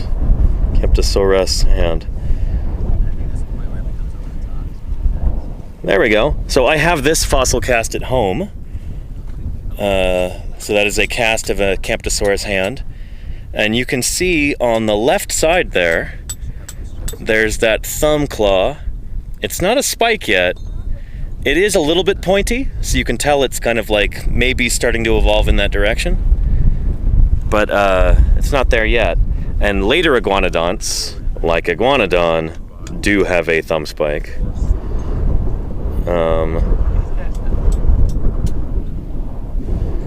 And we were just looking at this yesterday, actually. Here we go.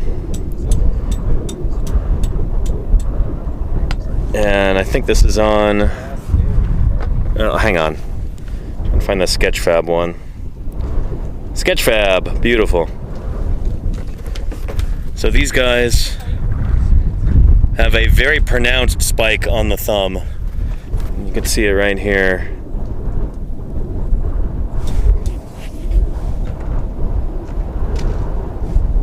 There you go. It looks like an upside down ice cream cone, It's cone shaped like that. It is a wicked spike.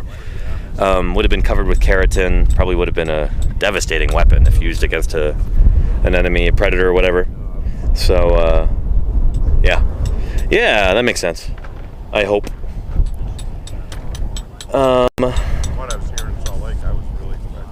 And so it was for defense, most likely, Pumpkin the Cat, yeah. There's been some debate as to whether Iguanodon's thumb spike was used for defense against predators or for fighting among rivals or something. Maybe males used it to fight with each other over females, but I kind of doubt that that's the case just because I don't think it for that purpose, because that would imply a kind of dimorphism between the sexes. So you would think, sort of like with deer and their antlers. The male deer have much bigger antlers, and they fight with them over the females. There's dimorphism there, where the males and females are different. The males have got big antlers, the females don't have big antlers. With Iguanodon, it seems like they all have the same size thumb spikes. So it's probably not a sexual display or competition kind of thing. It would make more sense if it's just used to defend themselves against meat-eating dinosaurs. Like, an Iguanodon's walking along and then a Neovenator or something comes running toward it, big meat-eating dinosaur. They could rear up on their hind legs and just wield those thumb spikes like daggers to defend themselves. That's the idea. Yeah. And we went to see some of those Iguanodon on a school trip. Very cool. Void Phoenix, very, very cool. Are you from Europe? Belgium, perhaps? That's really neat. That's really, really neat. Yeah. And happy 21st of July, National Holiday of Belgium. Very cool, Starman. Neat. We're talking about a Belgian dinosaur right now. Yeah, awesome. Yeah. And, from Belgium. Nice, nice. Neovenator becomes Devenator. There you go, Christian, yeah. And NPC Upvote says, what was the most athletic dinosaur? Oh, goodness. Athletic how? Like running or flying? It's difficult to say for Mesozoic dinosaurs, but I could say it for modern dinosaurs, maybe. Birds are modern dinosaurs. Birds are a group of theropod dinosaurs. They evolved from small, two-legged, feathered, meat-eating dinosaurs. And as a result, since birds evolved from dinosaurs, that makes them dinosaurs. You can't evolve out of a group. You're always part of it, you know. Your ancestry is carried with you wherever you go as an organism. So anyway, what's the most athletic bird nowadays? Ostriches are certainly the fastest runners. They're the fastest animal on two legs. They can run something like 40 miles per hour. But the most aerobatic of birds would be, goodness, I'm not sure. Hummingbirds are pretty extraordinary. What they can do with their, you know, sometimes beating their wings, like 20 times a second or something crazy like that. That's pretty impressive. That's pretty athletic, I think. There are birds that can fly to extraordinary altitudes. There are birds sort of like, what are those cranes that fly over the Himalaya mountains? But they can literally fly higher than helicopters can.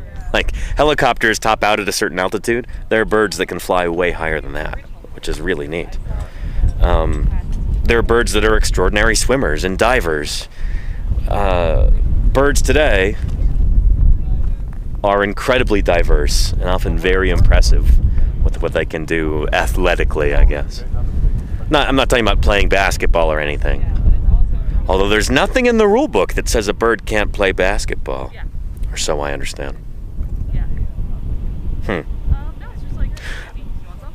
But anywho, when we're trying to figure out which dinosaurs, Mesozoic dinosaurs would have been athletic, would have been, you know, impressive jumpers, runners, swimmers, etc.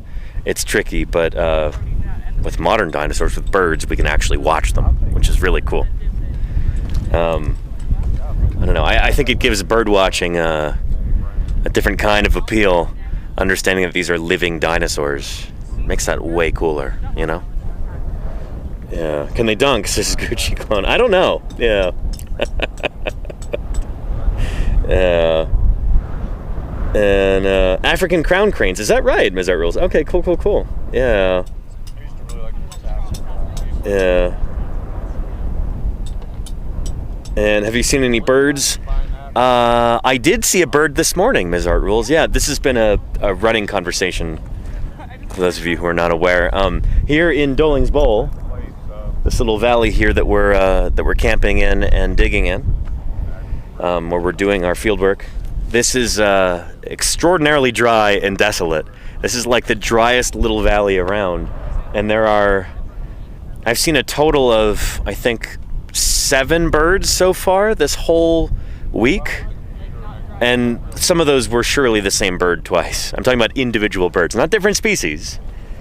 But I saw a raven, I think on the day we got here, just flying over the valley, not even stopping. Then I saw a rock wren the other morning. I saw a rock wren this morning, which was really cool, hopping around the rocks, being like, oh man, I love rocks. I'm a rock wren. I love how happy they seem. Yeah. And then I saw 3 hummingbirds yesterday. They're just buzzing around our kitchen tents over there, the portable garages that we have set up over there. And we all simultaneously said, oh shoot, we need to set up the hummingbird feeder. So Dawn got that set up, and I haven't seen them come back yet. Hopefully they're there while we're gone during the day. We want to make sure that we're providing some sustenance to those hummers. But yeah, so 3 hummingbirds, 2 rock wrens, that's 5. A raven would be 6. Oh, and I heard a nighthawk the other night, so that would be 7, if we're counting calls of birds too. So it's kind of crazy that there's just 7 birds over the past 5 or 6 days or whatever. Again, all day. Less than, on average, one individual bird per day is, yeah, it's not a lot. There's not a lot to do here. And hummingbirds, they have a migration that goes through here. So we saw a rufous hummingbird first. Dawn identified that. And then after that, he thinks maybe ruby-throated hummingbirds. There were 1 or 2 of them. Could have been 2, or could have been the same one twice if it did a loop. came back. But yeah, not a whole lot to eat out here. Not a whole lot of flowers, but maybe they can find a cactus here or there, like a prickly pear in bloom. Yeah, I don't know. Yeah. And how many scorpions have you found? 0 so far, but I have seen a whole bunch of lizards, which is really cool. Leopard lizards mostly. And then I saw a big, beautiful bull snake the other night. Actually, the first night, as I was walking back to my tent. I had my flashlight on, and then just there on the ground, trying very hard not to be seen, was a big old bull snake. And yeah, she was beautiful. And left her alone, didn't want to bother her. Yeah. And maybe they're carnivorous hummingbirds. Are there many scorpions in the region? There are, yeah. Or there's we get the small yellow like desert scorpions. I forget what they're called. But they're around. We get centipedes out here too. Those are the kinds of critters you want to keep out of your tent if you can help it. But yeah. And I do have a UV lamp, Grand Bridget. One of these nights we should go out scorping. Get the UV torch, just walk around and see if any scorpions fluoresce. I think that'd be pretty neat. I need to remember to do that because I've got one. Yeah. And yeah. And any updates on the dig? Of course, Starmy. Yeah, yeah. We'll go back there in a second. Yeah, I got to get some more water. And we had a question about were there snakes during the era of dinosaurs? There were. Bravo, Alpha Echo. And we actually have a snake researcher here in the quarry right now. Let's go talk to Laura about that. And if she'd be willing to give us a quick little rundown of Mesozoic snakes. Because what's really cool is the first snakes that show up, they still have legs. Since snakes evolved from earlier lizards, who of course had legs. Yeah, when snakes are splitting off and doing their own thing, they start off with legs, which is really neat. Yeah, basically. Yeah. Here, we'll go talk to her in a second. Oh no, Earl Kaufman, my advisor, he had grad students. I ran into several. That were just like hoping Earl Kaufman is. And Earl is very much like Baca. Brilliant guy. All right. Let's go see if we can get the rundown on Mesozoic snakes from Laura.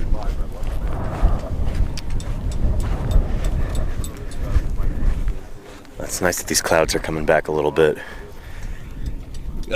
We don't want totally blue skies because it's going to get too hot without the shade tarps on. And if we put the shade tarps on, it's going to take a while. It's a lot of work. But yeah. Flash. The jacket's looking good there. Nice. It's looking a little bit like cookies and cream, but a little bit. You can see a little bit of burlap texture, but it's not bad. It's not terrible. No. It should flip okay. And again, for a rib, it's not. It doesn't have to be the prettiest jacket in the world. You know? Yeah. It's just a rib. It'll do the job. Yeah. It's a beautiful rib, though. Yeah. You get sweetness, you get sweet and salty, but it's just not so aggressively sweet. Yeah. Here, Laura, we had a question for you from the chat, potentially, if you're willing to answer it. Were there any snakes during the Mesozoic? I wanted to hear this from a squamate researcher, if you want to talk about that for a second. The first snakes are from about 95 million years ago. 95, okay. Maybe 100 million years ago is when they first start to appear in the fossil records. So that's from during the Cretaceous period, which is Like it's about 50 million years after the rocks we're digging in right now. Yeah, so like the late Cretaceous. And Yeah. they start really clearly, like the morphology is really clearly very, very similar to modern snakes from about 90 million years ago. Gotcha. Where it's, there are the slight differences. It's not fully diversified into the groups that they have today. Yeah. But that's when you start to have the kind of diagnostic morphology of what you have today. Gotcha. Okay.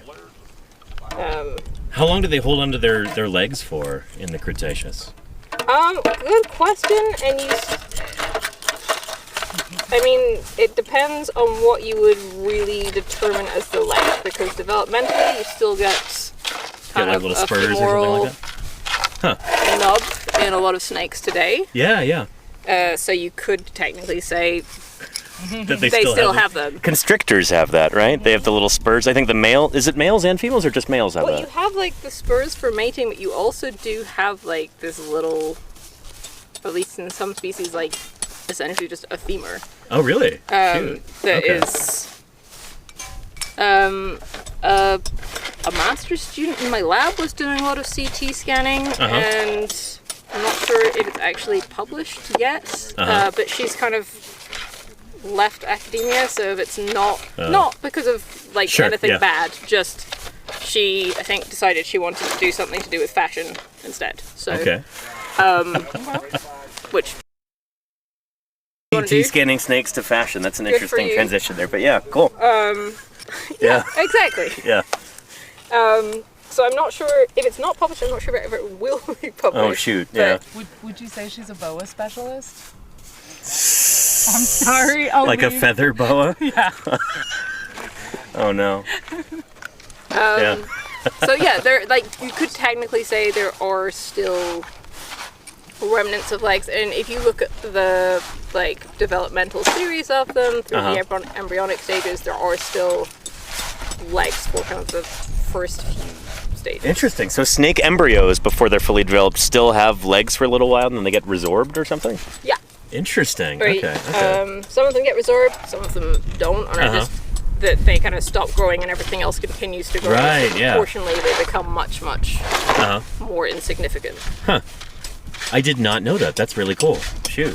Yeah. And so then it's like the evolutionary history of snakes is still evident in their embryological development. Which is something that is really cool about the whole Evo fields.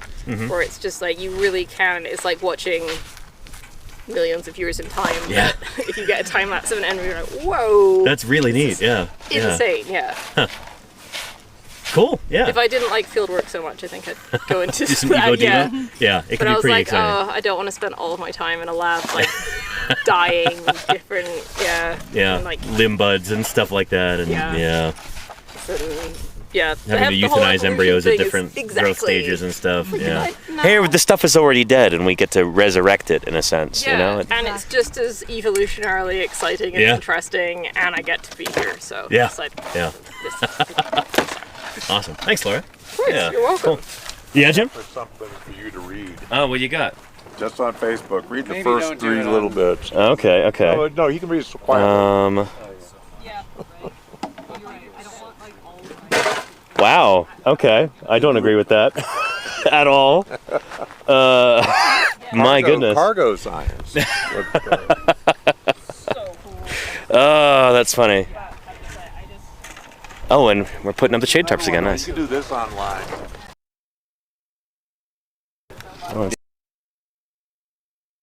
This book got reviewed. Oh, neat. Flash reviewed it. Oh, very cool. Yeah, that's not From Guns N' Roses. Max's book, The Secret Lives of Dinosaurs. Cool stuff. Because he likes dinosaurs. That's really neat. He's a dinosaur follower. That's awesome. Yeah, he did a Diabloceratops exhibit. Oh, Remember neat. that I helped oversee? But the whole thing on Diablo after we named it. Very cool. That is owned by Slash. That's really neat. That's really, really neat. Huh. And we need more celebrities interested in dinosaurs and helping us out with our work. Yeah. Good stuff. And Grand Bridget says, do any fossils fluoresce? Yeah, to a certain extent. We actually did an experiment live with that back in February when we were at the Badlands Dinosaur Museum in North Dakota. Curator Denver Fowler, my old mentor, was showing us around the exhibit hall at night, and we had a UV light, and so we could shine that on some of the specimens on display and tell which parts were actual bone and which parts were made of plaster or resin or, some sort of filler material. Some of these specimens on display were from the 1990s, 1980s, or earlier, and Yeah, the people who used to run the museum weren't quite as careful about outlining what is real bone and what is not. And so we actually got to see that firsthand with the UV torch in the dark, and it was pretty dramatic. So yeah, not all fossils fluoresce under UV, but some of them do.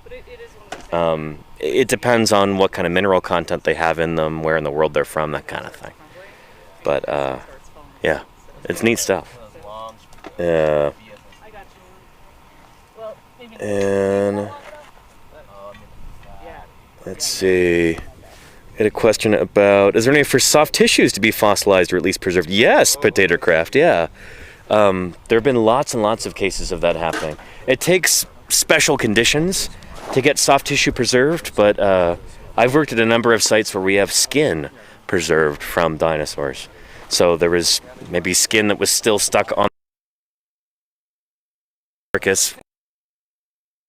It's not just bones, you've got little flecks of skin and stuff too, that are permineralized. Sometimes those are actual skin there that's been fossilized, and sometimes they're skin impressions. So like there was mud around the carcass, and after the skin dissolves, rots away, whatever, after it's disappeared, there's still an impression in the rock from that. But sometimes you also get, like we were talking about the other day, you can even get like internal organs that get preserved. So we have this in a dinosaur called Scipionyx from Italy, where there's like a carbon film kind of outline of part of the digestive tract of the animal, which is wild. It's really cool. And then of course we get fossil feathers, most commonly from China, from like the Yixian Formation, Jihol biota, that sort of thing. But fossil feathers have been found in other parts of the world too. Like we've got ostrich dinosaurs, ornithomimosaurs from Canada, with preserved feathers on them, which is neat. Yeah, that sort of thing is probably more common than we realize, because back before we knew that dinosaurs had feathers, sometimes in the laboratory, preparators would just blast right through that. They wouldn't know what they were looking at because nobody expects the thing to have feathers.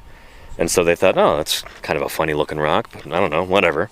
Got to clean up these bones. Zzz, and there go the feathers. So nowadays we know a bit better, or we should know better. And yeah, there's more sophisticated preparation techniques that we use for stuff like that too. So yeah. And my glasses got so dusty out here. Shoot. Hold still, chat. I'm gonna clean you up, and then I'm gonna clean these glasses as well. Hang on. Trying to reach back into my pocket and grab. There we go. Nope, that's not it. Those are bits of cheese paper for when I was making my lunch. The paper that separates the different pieces of cheese. That's another one there. I'm gonna go put these in the trash. Here we go. Let's go get a lens wipe. We'll clean you up, chat. Hold still. Don't fuss. There we go. Much better. And I'll clean my glasses too.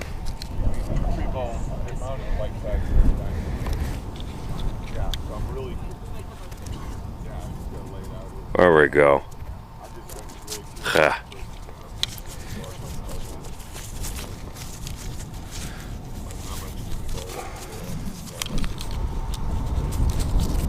Nope.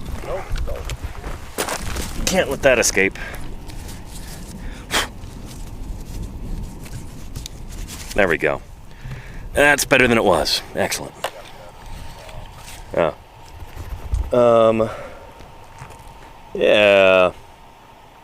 And Not Toxic says, what is the biggest dinosaur that was in Pennsylvania? So I don't know if we have any dinosaurs that have actually been found in Pennsylvania from the Mesozoic era. There's birds from Pennsylvania, obviously. Birds are dinosaurs. But if you're talking about sauropods and ornithischians and non-avian theropods, I don't think any have ever been found in Pennsylvania. Although, No, I take that back. There have been dinosaur tracks found in Pennsylvania for sure. Footprints of dinosaurs. I'm not sure what the biggest one is. But off the top of my head, I can't think of any dinosaur body fossils, like bones, from Pennsylvania. Oh, I don't know. Yeah.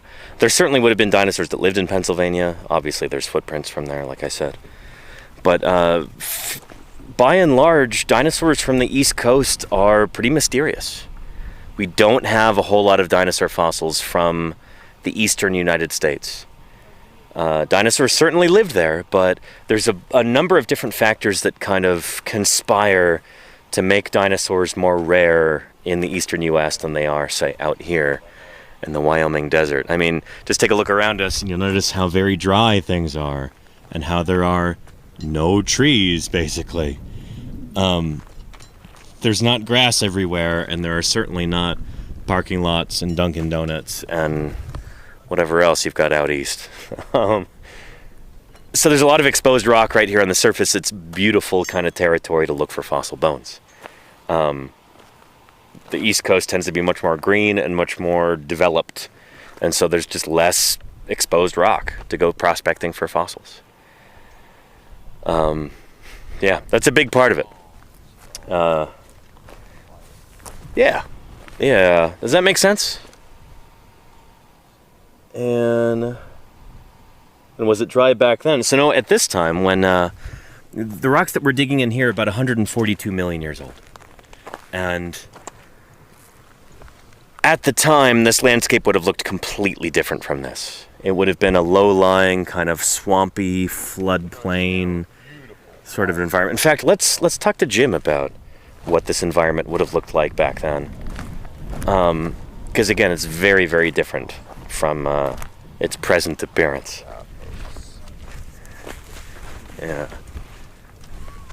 Hey, Jim. This is a nice pliosaur. Chat would love to know. Let me step carefully here. Yeah, go on the rubble more. Yeah. You know. Yeah. Oh, there's a bird over there. Shoot. A real bird? Yeah, a real bird. Raven. Wow, looks like maybe a rock red. Oh. Wow. There are a few. Exciting. Come back. Yeah. I mean, some of this might be West Nile. Probably got a bunch. Yeah. Oh shoot. Yeah, because I've heard reports that birds did get slammed for a few years there, and they might be survivors with that have resistance surviving now. And slowly come back, and bird populations will get back into balance with that being part of the ecosystem. I hope so. Yeah. Yeah, it's not going away. Yeah. Anyway, speaking of changes like that happening during the earliest Cretaceous, this environment did not look like this.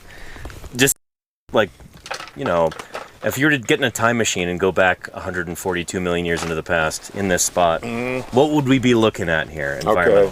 Well, for a lot of folks, we say this is the Cretaceous. It's the basal part of the Cretaceous, but it's the Cretaceous. Yeah. And people almost immediately start thinking about that giant western interior Cretaceous seaway. Right, yeah. Splitting the continent into Laramidia, Appalachia. Like we were talking about when we were in Wyoming last month. This is a big... on the edge of a giant seaway. Yeah. That went all the way to Iowa. An ocean. Yeah.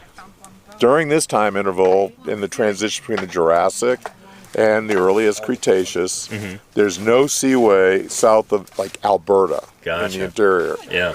And central Texas coming up from the south. Yeah. This is 1,000+ miles inland from any sea anywhere. Right. And we have a major river like the Colorado.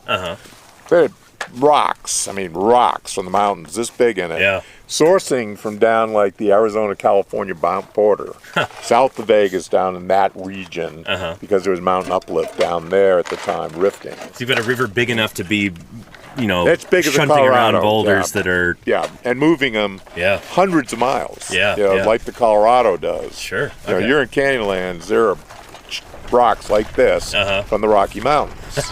And that's how the Buckhorn River system was. Gotcha. Is transporting big, old Precambrian, and something, they got some quartzites and things, but rocks, from way down in the uplands to the south. Yeah. And we used to always think it came from mountains to the west, jetting in, but there was a period of, quiescence. No mountain building for about 25 million, 30 million years. Sure. Over there. So you don't have that, but you have this giant river. Yeah. These rocks, we're on the east side of that river. If you go toward the river, these sediments were sourced by flow in this direction. Gotcha. We crossed, like a couple of years ago, we went down and looked at the other side. Yeah. You know, one of our trips. And on the other side, you can follow the same kind of rocks, same kind of fossil soils coming in from the west side and going into this river. So we are thousands of miles from the sea. Yeah. During this time interval, it was pretty wet here. Much wetter than in the late Jurassic. Okay. And much wetter than it gets later in the Cretaceous. Sure. We're thinking, this is the stuff that I've been proposing, and people are going to research this and beat up on me on this for decades, I'm sure. You know, I mean, I won't be able to say no 20 years from now. But, you know, I think we've got two big culprits that might have caused this. There's an asteroid impact in northern South Africa, the Merkwiggen crater. It's about 80 miles in diameter, not as big as it looks, but about half as big. Yeah. Similar crater caused a faunal change in the Triassic, but not like the end of the Triassic extinction. Yeah. But then also at that time, the end of the Jurassic, there was this huge shield volcano that developed out in the Pacific. Big across as the Japanese archipelago is long. Shoot. Biggest shield volcano in the entire solar system. Bigger than Olympus Mons.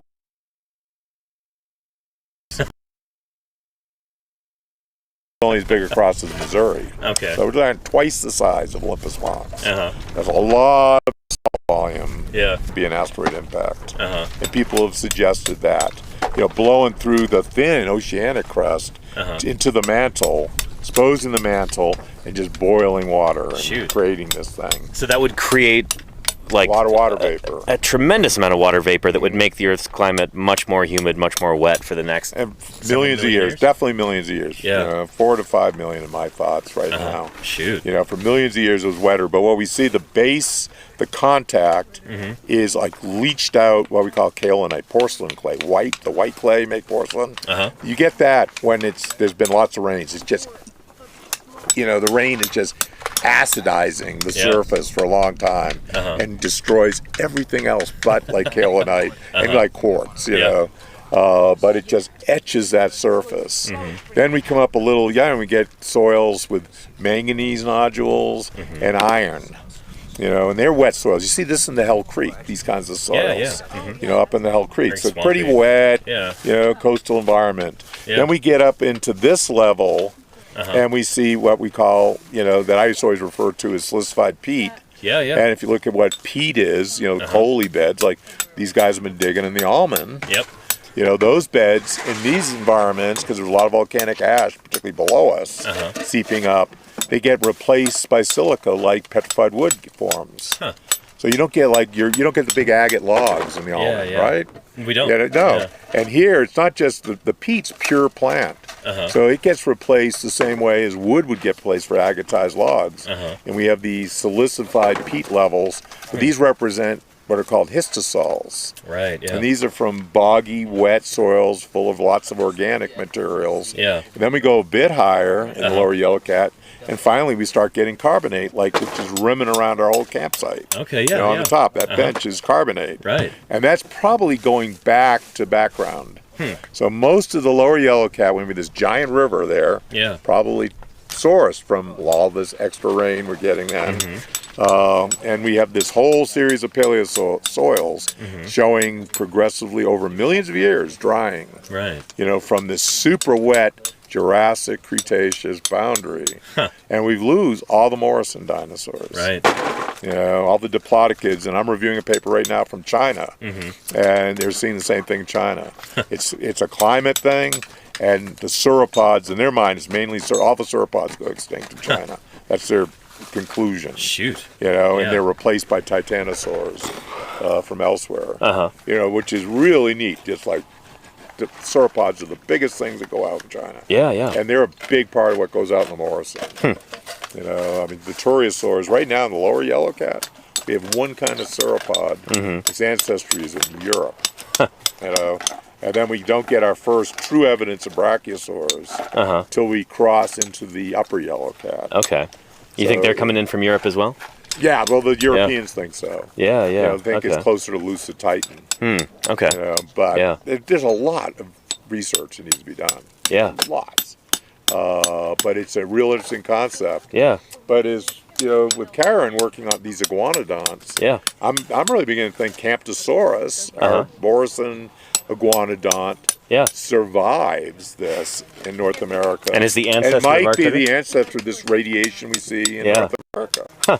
So our guy here could be just derived from Camptosaurus potentially, if they had managed to make it through that extinction event. And Karen's going to work on this over many years of research, I'm sure, to see how is that its closest relative or not. Yeah. What's going on, but we have these fossils, and they suggest that could be it. We don't have yet any evidence in the Cedar Mountain of a thumb spike. Right. In our iguanodonts. Camptosaurus is an iguanodont. Yeah. But it's an iguanodont without a proper thumb spike. And if we're right about what we found yesterday, and if that turns out to be a thumb claw, not a thumb spike. Yeah, or proto spike. Yeah. It's kind of spiky. Yeah. But then that's another tie to Camptosaurus potentially. And then we see with our armored dinosaurs, we have a Jurassic animal, Mymor pelta, that I was fortunate enough to discover. Yeah. That shows good evidence. It's related to the Polacanthine chylosaurs of the early Cretaceous, of which we found probably 7 different kinds in the lower Cedar Mountain. Yeah. I mean, there's this radiation of these things that animal survived and gave rise to this group. And some of them made it to Europe. To give rise to Polacanthus itself and Interesting. these things.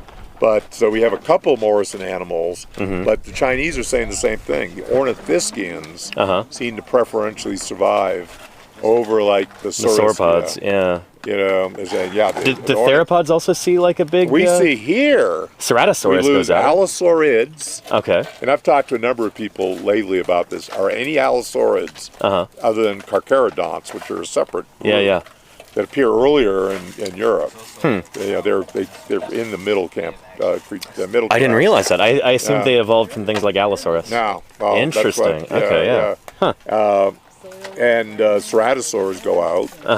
And they have ceratosaurs in Europe as well in the latest Jurassic. They got an allosaur over there. Yeah. And Torvosaurus. And Ethan's working on the Torvosaurus from Morrison. But they have a Torvosaurus. It may not be diagnosable, but they have it in the latest Jurassic of Portugal. So you look at this stuff and you say, okay, you've got all these big meat eaters, and the Morrison's unusual having it's 3 major types of large meat eaters. Yeah. And the Tyrannosaurus, Stochosaurus, we still don't have evidence in the Cedar Mountain of any Tyrannosaurids. So we have them in the Morrison. Right. They come in again late in the Mustang. And fans. But do they go completely extinct for a while in North America? Yeah. I mean, it's not like, it's negative evidence. We don't have any evidence yet. And we're still looking up that learning curve. But you look at that story, and Jurassic Park got decimated at the end of the Jurassic. Yeah. Stegosaurs, Diplodocids, Camarasaurs. And this site and the sites at this level are what are driving that point home in North America and in Europe. Interesting. And again, all of this stuff is like brand new. This is cutting edge work. Yeah, I mean, it's paid for the Chinese. I just got this from, it's a science article. It's very prestigious journal. I just got this to review like 2 days ago. Nice. So fortunately, they know I know enough about this. Yeah. Jim should read this. That's awesome. Cutting edge stuff. Yeah. It's really, I look at it going, you don't reference my paper, but I do like most of your conclusions. Nice. Yeah. Well, thanks, Jim. Yeah, this is good. It's again, I hope it makes sense why this sort of work is important. Our 4th year working in this quarry? The stuff that we're finding here is helping to fill in gaps in our knowledge. It's like missing puzzle pieces that we're able to discover and determine what is going on here at this time. I try and make the point a lot that paleontology is a very integrative science, and it's a team sport. You don't have like one single person who's going out and making grand discoveries and then changing the way that we think about the history of life on Earth. there's so many moving pieces, there's so many different parts. It requires teams of people who are going out year after year to different sites, collecting data. It really is a collective effort, you know? And it's a tremendous privilege to be part of this, you know? I would love to be digging right now, but, you know, I'm trying to do the outreach portion of this by talking to everyone and answering your questions and all of that right now, this instant. But, yeah, tomorrow morning I'm itching to get back into the quarry and keep on digging. Yeah. And Meta says, where did Jim acquire that sweet tarpology cap? That was from Dawn. Dawn made those, what was it? Last spring, I think. And, yeah. Dawn is very into tarpology. It's kind of funny, like, this is not the best example of tarpology right here because we took down the tarps earlier when it was super windy. But that's what allows us to work and survive out here when it's hellishly hot. We're so lucky right now in that it's only maybe 86 degrees, something like that. Somebody pull up the weather command. Yeah, this time last year I feel like it was 110 degrees every day. But not right now. We are so lucky. You know, it's 4:30 in the afternoon and we don't even have all the tarps up and we're not dying right now. That's that's pretty sweet. You know, nice and cool. Holy moly. Yeah. Ontogeny. And let's see. 90 Utah. Hang on. Scroll through. 89 for Moab. Yeah, I mean, that's positively cool for this time of year. It should be well up into the hundreds, and it's not. This is really nice. And Pumpkin the Cat says, so valuable having one of the people doing outreach. I appreciate that, Pumpkin. Thank you. Yeah. We need a question for Jim. Let's see. Oh, I think we talked about this a while ago, Dr. Tara. You're talking about different time periods there. So, like, spinosaurs are not around for very long. They show up in the early Cretaceous, and by the beginning of the late Cretaceous, they're extinct. Yeah, and also they're mostly feeding on fish, we think, and so there would be more ecological space for other big theropods like Carcharodontosaurs and Abelisaurs. Spinosaurs wouldn't have been competing with them as much. They're eating different things, you know? But our picture of what theropod diversity looks like in the Cloverleaf and in the Cedar Mountain, it's still very incomplete. We're still figuring this stuff out, and we don't have full diversity yet. Like, we don't know, we don't have names for these different critters. We only have tantalizing hints in some cases.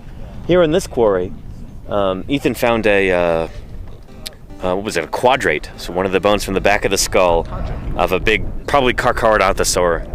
And we've got a tooth from around here too, what looks to be from a Carcharodontosaur. So we think those animals are in this environment. Maybe it would have looked something like Acrocanthosaurus, but earlier. But we don't have enough material to name it yet, or really to say much about it at all, other than, yeah, there's a big toothy Carcharodontosaur type thing living here at this time. We don't know anything about it apart from that.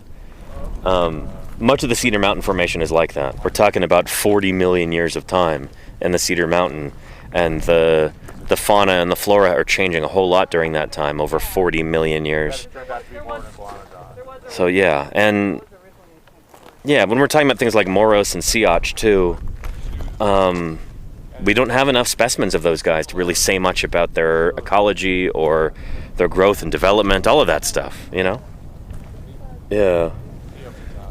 So if we're trying to draw comparisons between Africa and North America during the Cretaceous and theropod diversity, it's like we don't really have that information here yet. If I were to try and give you an explanation as to why theropod diversity would be higher in one place than the other, we don't actually know that it's higher, you know? Yeah. And that is in dispute, Crimson. Yeah, we don't really know what's going on. And you're talking about the one from Tanzania, right? Ostafricasaurus or something like that. We don't really know if that's a Spinosaur. It's based on teeth. Could be a Ceratosaur or something. Yeah. And Starmy says, so are iguanodontids American, or did Camptosaurus move in from somewhere else?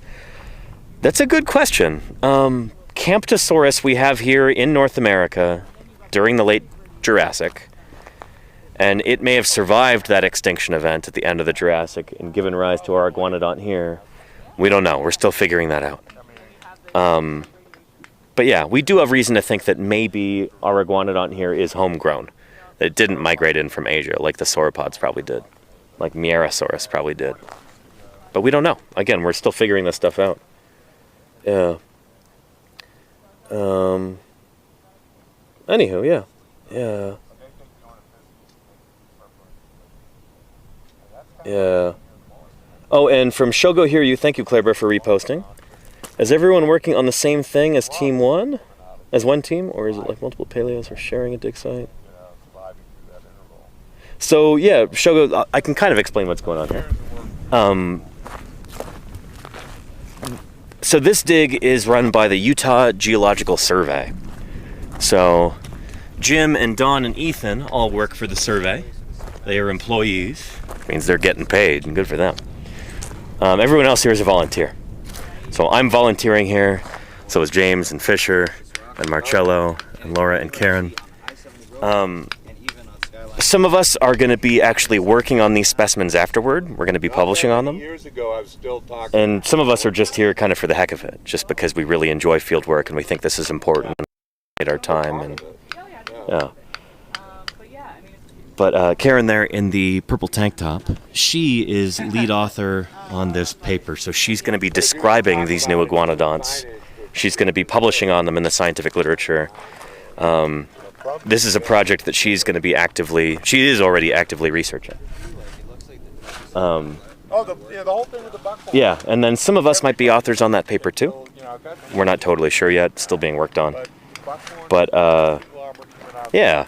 So we're all, I guess you could say we're all sharing this site, or we've all come to help out. But, yeah.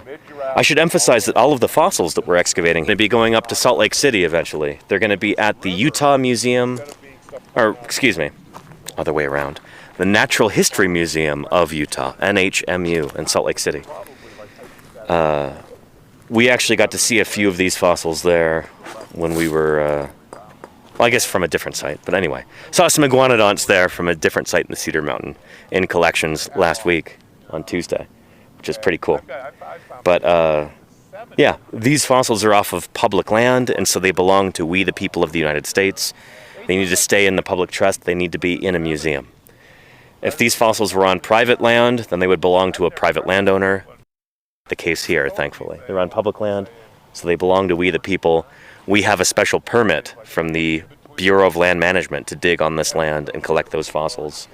And one of the stipulations on our permit is that all of these fossils have to go to the museum in Salt Lake. Well, they'll be there for hundreds of years into the future, hopefully. Yeah. But yeah. And man, it is really frustrating that the current presidential administration seems hell-bent on like destroying the United States, starting with things like education and like food for people and scientific funding, like all the things that make our country great. They're just trying to, I don't know, get rid of all that stuff so they can just give more money to wealthy people in the form of tax cuts for billionaires. But anyway, don't get me started on that. We're very lucky here, and that, well, we're working for the good of the people of Utah and the people of the United States. These fossils belong to all of us. They are here on public land. They're part of the collective natural heritage of the United States and its people. And we're ensuring that these fossils get excavated properly. all the proper data are collected along with those fossils, and they will stay in the public trust in perpetuity. I get salty every time, I hear about science funding being cut, because that's one of those things that's just an unalloyed good, Nobody's profiting off of this, at least we're not. Most of us are out here volunteering, giving our blood, sweat, and tears to excavating these fossils, and because it's what we're passionate about. We think that this stuff is important. Understanding the history of life on Earth is enormously enriching, If we can understand all these creatures that lived on our planet long before we did, long before we evolved, if we can understand to a greater extent our place in the history of life on Earth as human beings, it gives us perspective, it gives us context, it enriches our lives, and that we know things that we didn't know before. And that pursuit of knowledge, I think, is extraordinarily important. So that's what we're out here doing, Yeah. But yeah.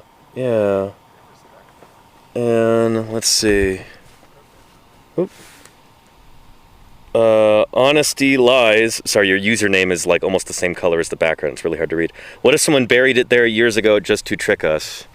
They would have had to find a way to bury something in solid rock, because that's what I think a lot of folks don't realize when they think about paleontology. They think that maybe it's like archaeology. Archaeologists are digging up human artifacts, human remains, bits of human culture and civilization in what's essentially topsoil, We're digging here in rock, and these rocks have remained undisturbed for the past 142 million years, give or take. It requires a lot of hard work to be able to dig through the rock here. But I'll show you an example. If we're digging in mudstone here, the remains of this ancient swampy environment. It's step here and there. So this is a shelf that I was working down to yesterday. But yeah. This is literally solid rock. We use jackhammers and stuff to break this apart. We use picks and hammers and that kind of thing. But again, not soil, rock. Like this. Rock. So I know you're being facetious when you ask, what if somebody buried these dinosaur bones here? It's like, to trick you. We're dealing with rock here. It's not soil, Does that make sense? I hope it does. Yeah. And let's see. Not Toxic says, how do you know when to stop jackhammering? Oh, that's a great question. So here, so normally when we find a site, we find bone on the surface, and then we dig in and try and find where it's coming from. Try and find the source. And they're generally laid out horizontally. So there will be a bone layer there that's yielding a whole bunch of bone, and it's all in one contiguous horizontal layer. So you've got to pay very close attention to the layers of the rocks, and we're trying to remove the rock above the bone layer. We call that overburden, because it's a burden to remove, and it's over the bones, I guess. So when we're jackhammering, you can see there's all of these unproductive layers up top. So we're trying to cut through those as quickly as we can, as efficiently as we can, and then we stop when we get close to the bone layer. And when we get to the bone layer, we pick through it carefully with hand tools, like Fisher and Ethan are doing over there right now. Does that make sense? They just stop breathing. Yeah. Anywho. But yeah. And let's see.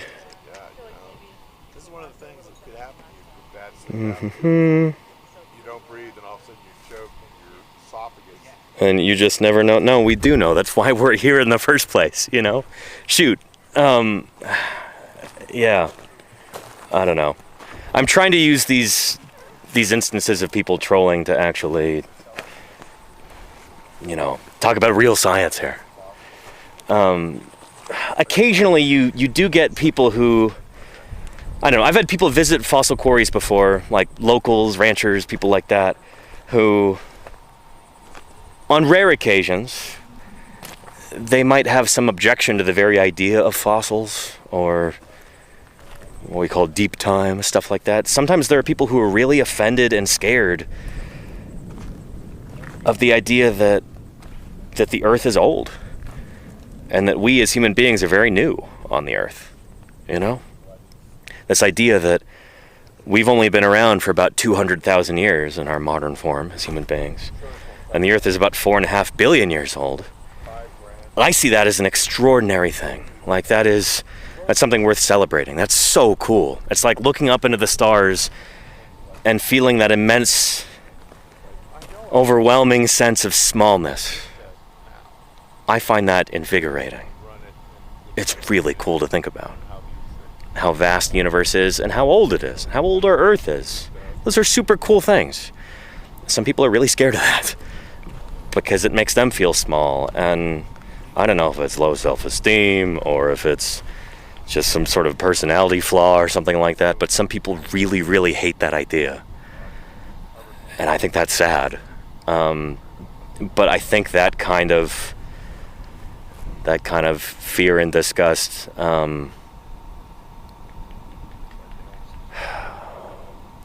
I like to think that that's something that people can learn their way out of, you know? Learn not to be scared of. And frankly, that's what I'm trying to do here. You know, this is why I'm streaming on Twitch too, and not like doing a video on YouTube or something like that. Or, you know, the really cool thing about Twitch is that this is not preaching to the choir, you know? Nobody logs onto Twitch and go, oh, I think I'm going to learn about science today, so let's log on to the video game streaming website. No. This is a remarkable opportunity for science outreach, to be able to show people how science actually works firsthand and have live interaction with everybody chatting in the chat window. And to reach people who are maybe not familiar with these ideas, people who never learned about this stuff in school, people who had no idea how cool fossil science can be.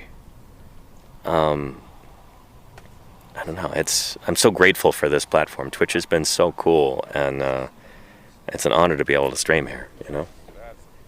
Yeah. Stormy says, I only watch science outreach on Twitch.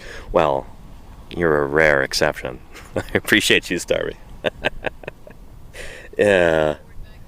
Oh, and Belinda, Science Streams, how are you doing? Holy cow. It's good to see you. I hope you're doing well. Welcome back. If anybody's not yet following Science Streams, you're missing out. A fellow scientist who does incredible science outreach on this platform too.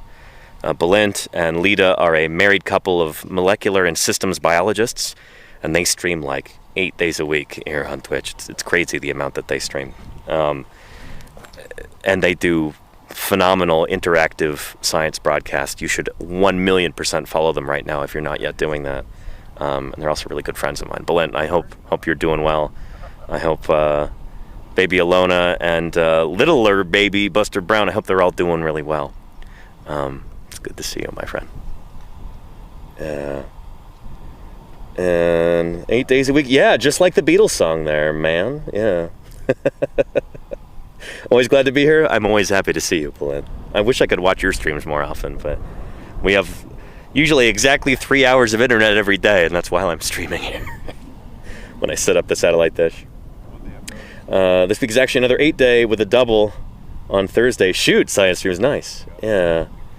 And Emin Man says, what's the possibility of getting emergency services out here?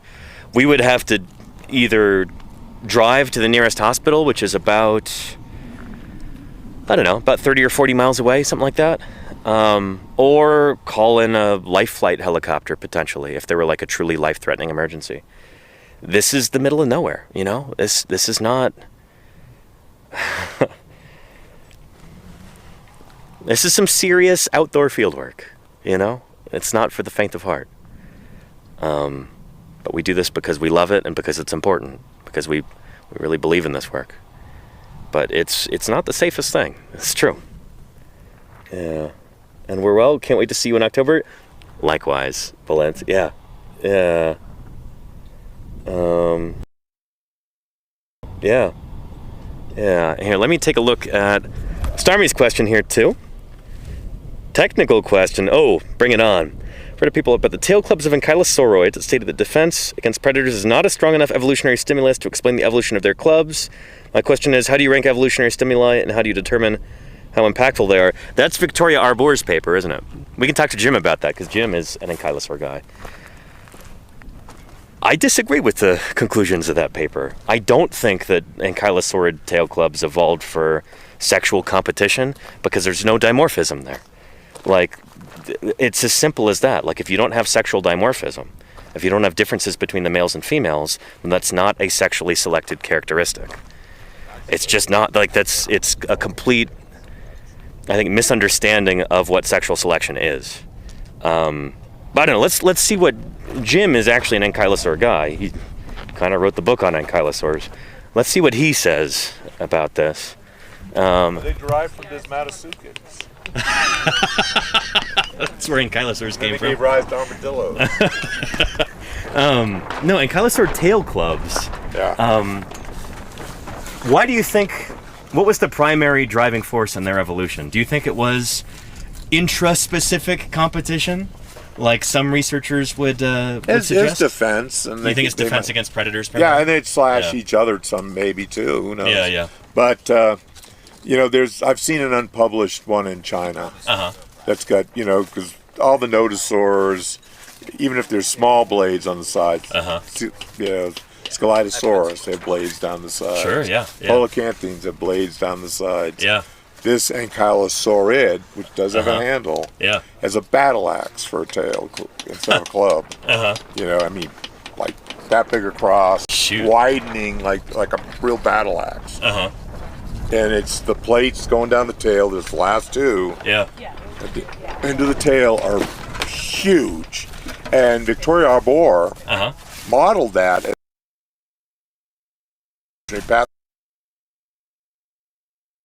was happening, and she's flat out right. I mean, they've got this fossil. I saw it over 10 years ago. It's still not described. So she predicted that there would be that morphology in the evolution of ankylosaurid tail clubs, and there it is. Because they're coming out of the plates. Plates. Just the distal plates. You started getting big, and the battle axe. Using the end of the tail. Yeah. And then basically making it massive, as opposed to just a cutting edge on it. Yeah. And it just makes utter sense. But swinging their tail. Yeah. You look at the forelimbs of ankylosaurs and stegosaurs. Yeah. They have these massive forelimbs, huge deltoids there, and ulnas, and they're just set up to like grip the ground, but to move around. They got long hind legs, long femur. And they can move the back end around the pivot point that's being hugged on by those forelimbs, and they're swinging their tails. And that's their defensive strength. And way in all stegosaurs and ankylosaurs, all of them swing their tail. So the question that I got and was they swing it a lot. So swinging at each other, why not? Sure. Because antagonistic defense using their tail is totally ingrained before the split. Sure. Yeah. Depending on who you talk to, between stegosaurs and ankylosaurs. Yeah.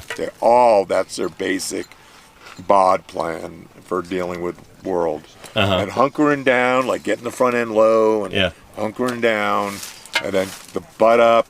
So they could, literally with the angle they would be, they could slash a pretty big animal right in the face with the tail. Yeah. And that would slow you down with the kind of muscle on the base of the tail. Shoot, yeah. Those giant long caudal ribs they have for swinging the tail. Yeah. There's a lot of muscle mass there. Victoria only worked on, tail club swinging velocities and power. But some biomechanics person needs to just do it across all the groups of armored dinosaurs. Because it's, the formulas and things they used when she was doing her work. Yeah. Should hold up for those taxa with different parameters. Sure. Yeah. Great study. I don't necessarily buy the idea that it's like tail clubs primarily evolved for like competition within the species. I don't believe it at all. Yeah. But you can use things for more than one thing. Sure. It can be exapted for a purpose. These things see forward really well. Coelacanthines. The eyes are more directed forward than any other ornithischian dinosaur. And they've got the forward-facing. And they got a spikes. domed head. Yeah. And then they got this sliding joint between the basal sphenoid, processes. Yeah. The basal pterygoid processes. Sorry, and the pterygoids. So you got a gliding joint that can absorb the energy, but they're not like running at each other. They're running across the battlefield, and these things are like looking at each other, humping, making noise by blowing up nasal sacs, and then they're pushing making each noises, other head to head. and then they're just like ramming from like a foot away from each other. So they use those giant, powerful forelegs to like drive their front end forward a foot or two to engage the head. And we do see this kind of behavior in things like iguanas today, where they'll actually like have these shoving matches dead. Yeah. No, it's during the mating season, absolutely. It's what I've been working on these things a long time. But there's, I'm not an anatomist. I'm a biostratigrapher, and that's the kind of thing. If you're an anatomist, you can start pulling this stuff together in a more biologically sensible way than I do, and I think would say the same thing that I'm saying. This is I think a robust hypothesis. Yeah. To drill down a little bit deeper, or maybe go broader with it, actually, when you're thinking about trying to determine what were the evolutionary pressures to move in a certain direction or develop a certain structure or something, what's the best way to think about that? Like, when you see a novel structure on a dinosaur, how do you go about determining what that was for? Well, what are your thoughts on that? Yeah, it's you gotta look at biomechanics. What you do with that? Do you see aspects of reflecting something that might emphasize possibilities with that? I mean, that's what we're seeing at Chilosaurs. I mean, I'm talking about what they're doing with their tail, but talking about their upper arms. Sure. I mean, it's all integrated. It's a complete system. And basically, biomechanics, logic. The present is the key to the past. You and I talking about fish, grazing. Leoningosaurus being an algal grazer. You look at things with teeth like that, they're algal grazers. I mean, that's like all of them that have teeth like that are algal grazers. And there's nothing in the dinosaur record but that taxa that has teeth like that. It's the only. There's not a single other ankylosaur yet that has teeth like that. And ontogenetically, going over.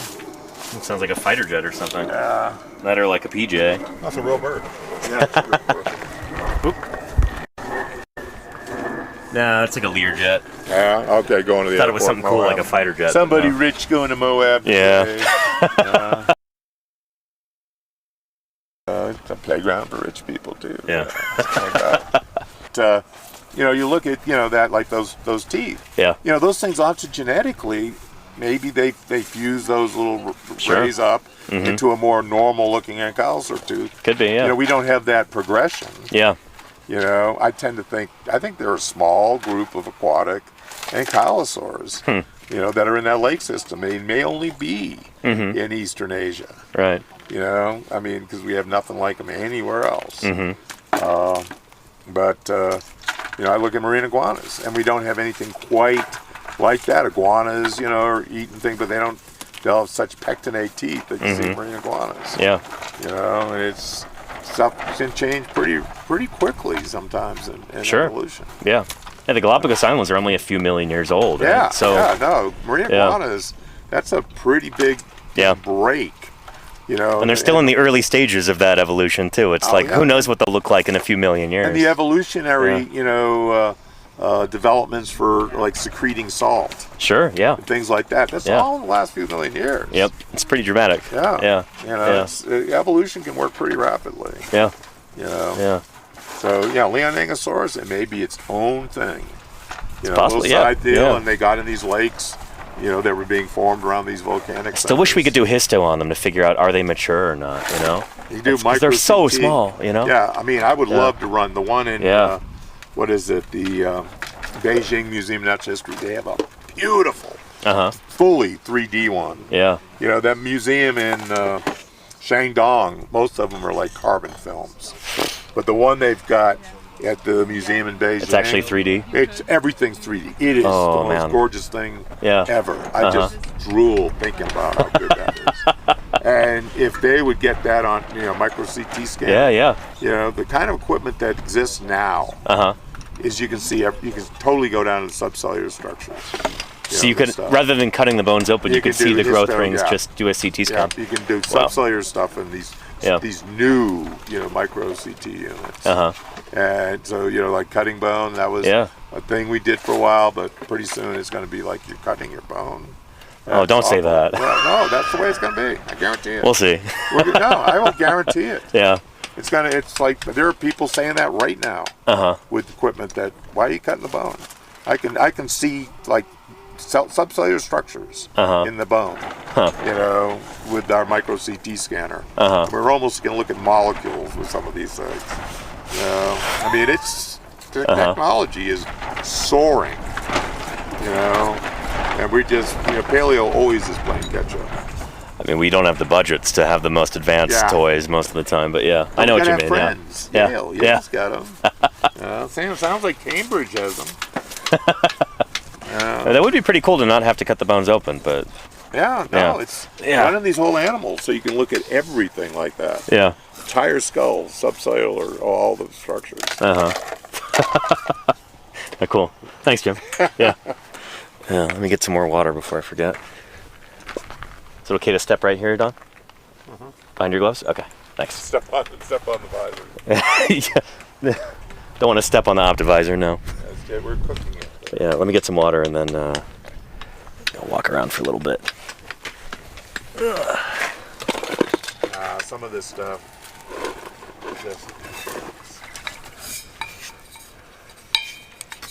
You got to collaborate. We all don't have. The Yale piece of equipment, I think it was $7.5 million for that piece of equipment, I guess.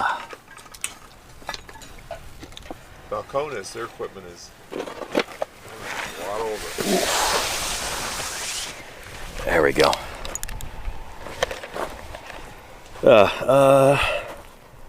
Yeah. All right. So I hope, Stormy, that answered your question. Kind of went all over the place there. Yeah. And man, I missed a lot of chat messages. Sorry. Trying to catch up.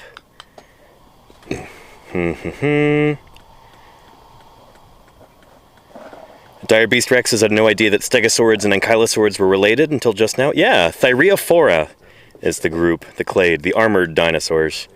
See if I can go find you a cladogram, maybe. But also things like Scelidosaurus and Scutellosaurus, the earliest members of that group. They're probably closer to ankylosaurs. But these dinosaurs with big osteoderms, big armor plates on them, they seem to be related to one another. It's like, it must be beginning of the Jurassic period. There's this big radiation. Like, you've got all these new species that develop really quickly, and then everybody kind of takes it from there. But it's like the origin of a bunch of different groups of dinosaurs seems to be in the earliest Jurassic, which makes a lot of sense. It's right after an extinction event, extinct, and suddenly, there's job openings. It's free real estate. And different dinosaur groups evolve to exploit those niches, move into that free real estate. And you see the same thing happening throughout the history of life on Earth. Anytime there's a big different critters die, it provides an opportunity for new critters to evolve and take their place. Extinction and radiation, that's the name of the game in Earth history. Yeah. And Pumpkin the Cat says, wait, I thought stegosaurs were earlier than ankylosaurs. Ankylosaurs don't really become dominant until the Cretaceous, but in the Morrison biota, in the Morrison Formation, late Jurassic, you have stegosaurs and ankylosaurs living side by side. You have things like Stegosaurus, and things like Gargoylosaurus, things like Mimorapelta, and things like Hesperosaurus living side by side. So yeah, it's not like stegosaurs disappear and then the ankylosaurs show up. It's not like that at all. We do have stegosaurs that go back to the Middle Jurassic and maybe a little earlier, but I think we also have ankylosaurs now that go back to the Middle Jurassic. So, yeah, they diverge way back, probably at the beginning of the Jurassic period, and I would guess that Scelidosaurus and Scutellosaurus and Emausaurus and those guys, they're probably closer to ankylosaurs than they are to stegosaurs. And we just don't really have good evidence of the earliest stegosaurs yet. Things like Huayangosaurus with the premaxillary teeth and stuff, they're like, are they Middle Jurassic? Let me look them up. Huayangosaurus. I remember a beautiful illustration of a Huayangosaurus done by William Stout. Loved that illustration when I was a kid. Middle Jurassic of China. There you go. Huayangosaurus right there. Here is a life reconstruction. So, yeah. Yeah, pretty neat. Stegosaurs are a much more diverse group than I think a lot of people realize. Like, there's a bunch of different genera and species, and a bunch of shapes and sizes. Yeah. Everybody thinks of Stegosaurus as being the quintessential stegosaur, but Stegosaurus is weird for a stegosaur. It's really big. It's got these super tall, broad plates. Or tall or long plates, however you want to say it. Plates are big. Most stegosaurs are not like that. Most stegosaurs are a bit spinier, smaller. Yeah. Get back to chat here. There we go. Yeah. And Triceratops79 says ankylosaurs are a clade, meaning basically armored dinosaurs. Is that more or less correct? So armored dinosaurs are an even bigger clade. Thyreophora, that's a clade that includes the ankylosaurs and the stegosaurs and the scelidosaurs. Those are all part of Thyreophora. And other weirdo critters like Jacopil, or however you want to say it, that weirdo critter from South America, that might be a Thyreophoran too. And it's from the Cretaceous. Like, what the heck is it doing? Where are its ancestors? What's going on with that? Like, it's... A lot of those southern hemisphere dinosaurs are still pretty mysterious. There's not enough people working on them. Yeah. But anyway, the point is, Thyreophora is the armored dinosaurs, and ankylosaurs are a group within that. And then within ankylosaurs, you have the Polycanthines, you have the nodosaurs, you have the ankylosaurids, and there's other groups in there too, Struthiosaurs. Jim could talk for hours and hours about this, and he has, and he will. But yeah. Yeah. And Not Toxic says, thank you for being a positive influencer on Twitch. I appreciate you saying that, Not Toxic. Thank you. Hey, I'm really lucky being able to share my passion with all of you and try and give you a window into what paleontology is really like, how it works, being able to talk to experts. It's so cool to be able to, if we have a question about iguanodonts or ankylosaurs, just go talk to Karen or talk to Jim, you know? Like, these are, like, top of their field experts, and you can ask them questions just typing in the Twitch chat. That's kind of nuts. What a world we live in, you know? How cool is that? Yeah. The South American parankylosaurs, there you go, Dr. Terry. Yeah, Kunbarasaurus and Minmai and all those weird guys. Like, what's going on with them? So many mysterious things in the Southern Hemisphere. The lady Elaine says, what's your favorite dinosaur? Oh boy, I've got a few. Yeah. Just really, really quickly, so we don't get too distracted, waxing lyrical about my favorite dinosaurs. I really like Triceratops. I've dug up a lot of Triceratops over the years. They're very cool, and we can tell a lot of cool things about them because we have so many fossils of Triceratops, so many different specimens from different time horizons. Triceratops is one of my favorites. I found a new species of horned dinosaur related to Triceratops back in 2012. It's not been described or named yet, but that's definitely one of my favorites. I can't tell you too much about it just yet. I really like Alvarezsaurs, the little tiny, stubby-handed, one-clawed, insect-eating dinosaurs. I'm an author on Triarchunkus prairiensis, on that paper from 2020. I really like Spinosaurs. That's a group that I'm working on right now, too. These big, fish-eating dinosaurs from the early Cretaceous. Yeah, so I've got several favorites for sure. Yeah. Yeah. Yeah. And yeah, Cryolophosaurus, also from Antarctica, Lady Elaine. Yes, indeed. Did I miss another question here? Let me see.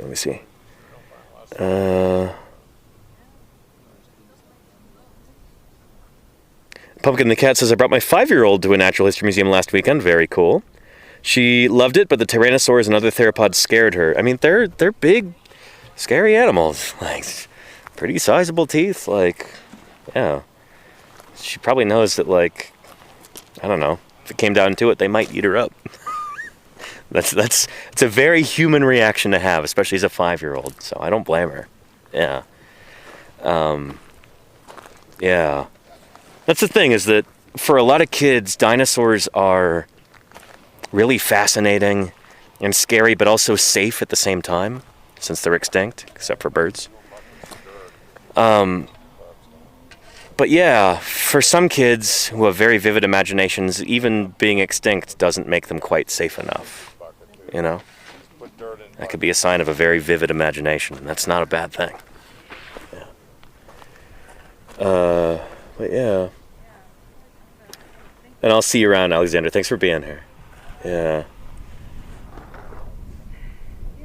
She has to see the smaller dinosaurs. Fair. Yeah. The smaller dinosaurs are important.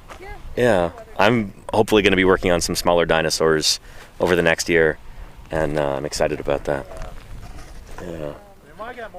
And Starmy says, how common were ankylosaurs compared to other herbivores during the Cretaceous? Were there possible herds of ankylosaurs moving around?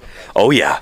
With any luck, I'm going to be digging out here again in September. And I'm going to be just a couple miles that way. At Laurie's site, Orlosaur bone bed. There are probably hundreds of a dinosaur called Gastonia laurie-mcwinnii up there. And yeah, if they didn't live in groups, they at least would congregate during certain times of the year, which is why there's like 100 of them in the same spot. I don't know if it's 100, but it's a lot. It's a big group of them. And yeah, so they seem to have probably been social. Yeah. Let's see. And let's see. Yara, can you ask Papa Jim if he wrote one? I can ask him real quick, yeah. I'm guessing he didn't, but we'll see. Jim's a big Star Trek fan. He actually wrote one of the official Star Trek novels. We have any Star Trek fans in the chat? I don't really know much about Star Trek, but Jim does. Holy cow. Yeah. And Pancake Sterner. Yeah, there you go. We do have some instances where you've got a bunch of ankylosaurs in the same spot. There's accumulations of baby ankylosaurids in Mongolia. There's like a whole bunch of them that all died together in the same spot. So yeah. I don't know. It might have been kind of like, I don't know. Ankylosaurids are a whole family of dinosaurs. And the way that like bovids today, which are like cattle and antelope and their relatives. Yeah, that's another family. And some antelope and some cattle, bovids, some of them are mostly solitary and some of them are always hanging out in groups. With ankylosaurids, I'm sure it was the same way, where like some species were probably mostly solitary and some species were probably really social. Gregarious, we would say. So, yeah. Anywho, yeah.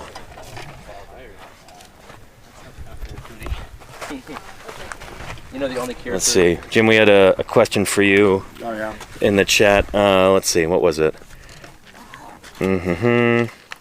Oh, somebody just read an article about how Star Trek fans changed the name of the first space shuttle to Enterprise by sending hundreds of thousands of letters to the government. Did you write one of those letters? No, I did not write one of those letters. Yeah. When I was asked if I had ever read a Star Trek novel, my co-author on that novel, I had to say no. I had never read a Star Trek novel in my life. And Diana said, well, I've had several bestsellers on the New York Times bestseller list, these Star Trek novels. And I said, well, you know, sitting around the campfire, we thought of a pretty fun plot. Yeah. You know, what was it? Well, it was basically, what would happen if, like, the Gorn, which we now have a very different Gorn, decided to prevent the asteroid from hitting. At the end of the Cretaceous. And so there would be no Federation. Because they didn't like the Federation all that much, obviously. You know, now they use them as food. So you get a toggle ball there. No, behind you, up there. Oh, yeah, okay, let me get that. You get that, that would be a hellflower. Oh, yeah. Got it. Pass it over. And I'm just... Fisher? There we go. Oh, sweet. You already did. Almost. Yeah. Yeah. So anyway, that's What, number 75, was it?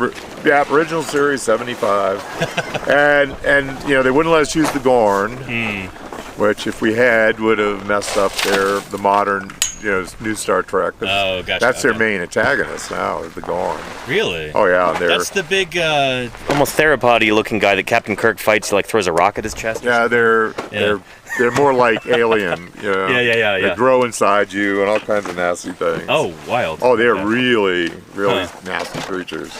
And they look nothing like the one in the original series. Oh, with the big bug eyes. Yeah, they have bug eyes, but they're Interesting. complex life cycle. Shows what I know. Yeah. Anyway, I just saw one of the new. It was all Gorn. But so they had Clan Roo. We can't use Gorn.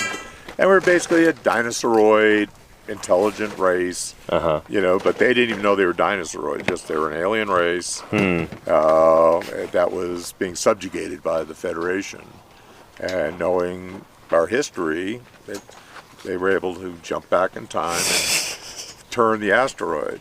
And basically, the Enterprise was testing some equipment. I love some this. phase equipment. You know? So like Klingons or, you know, Romulans, they could phase out the ship, you know, go invisible. When they were testing it, they came back into a different universe without a Federation. And humanity had never existed.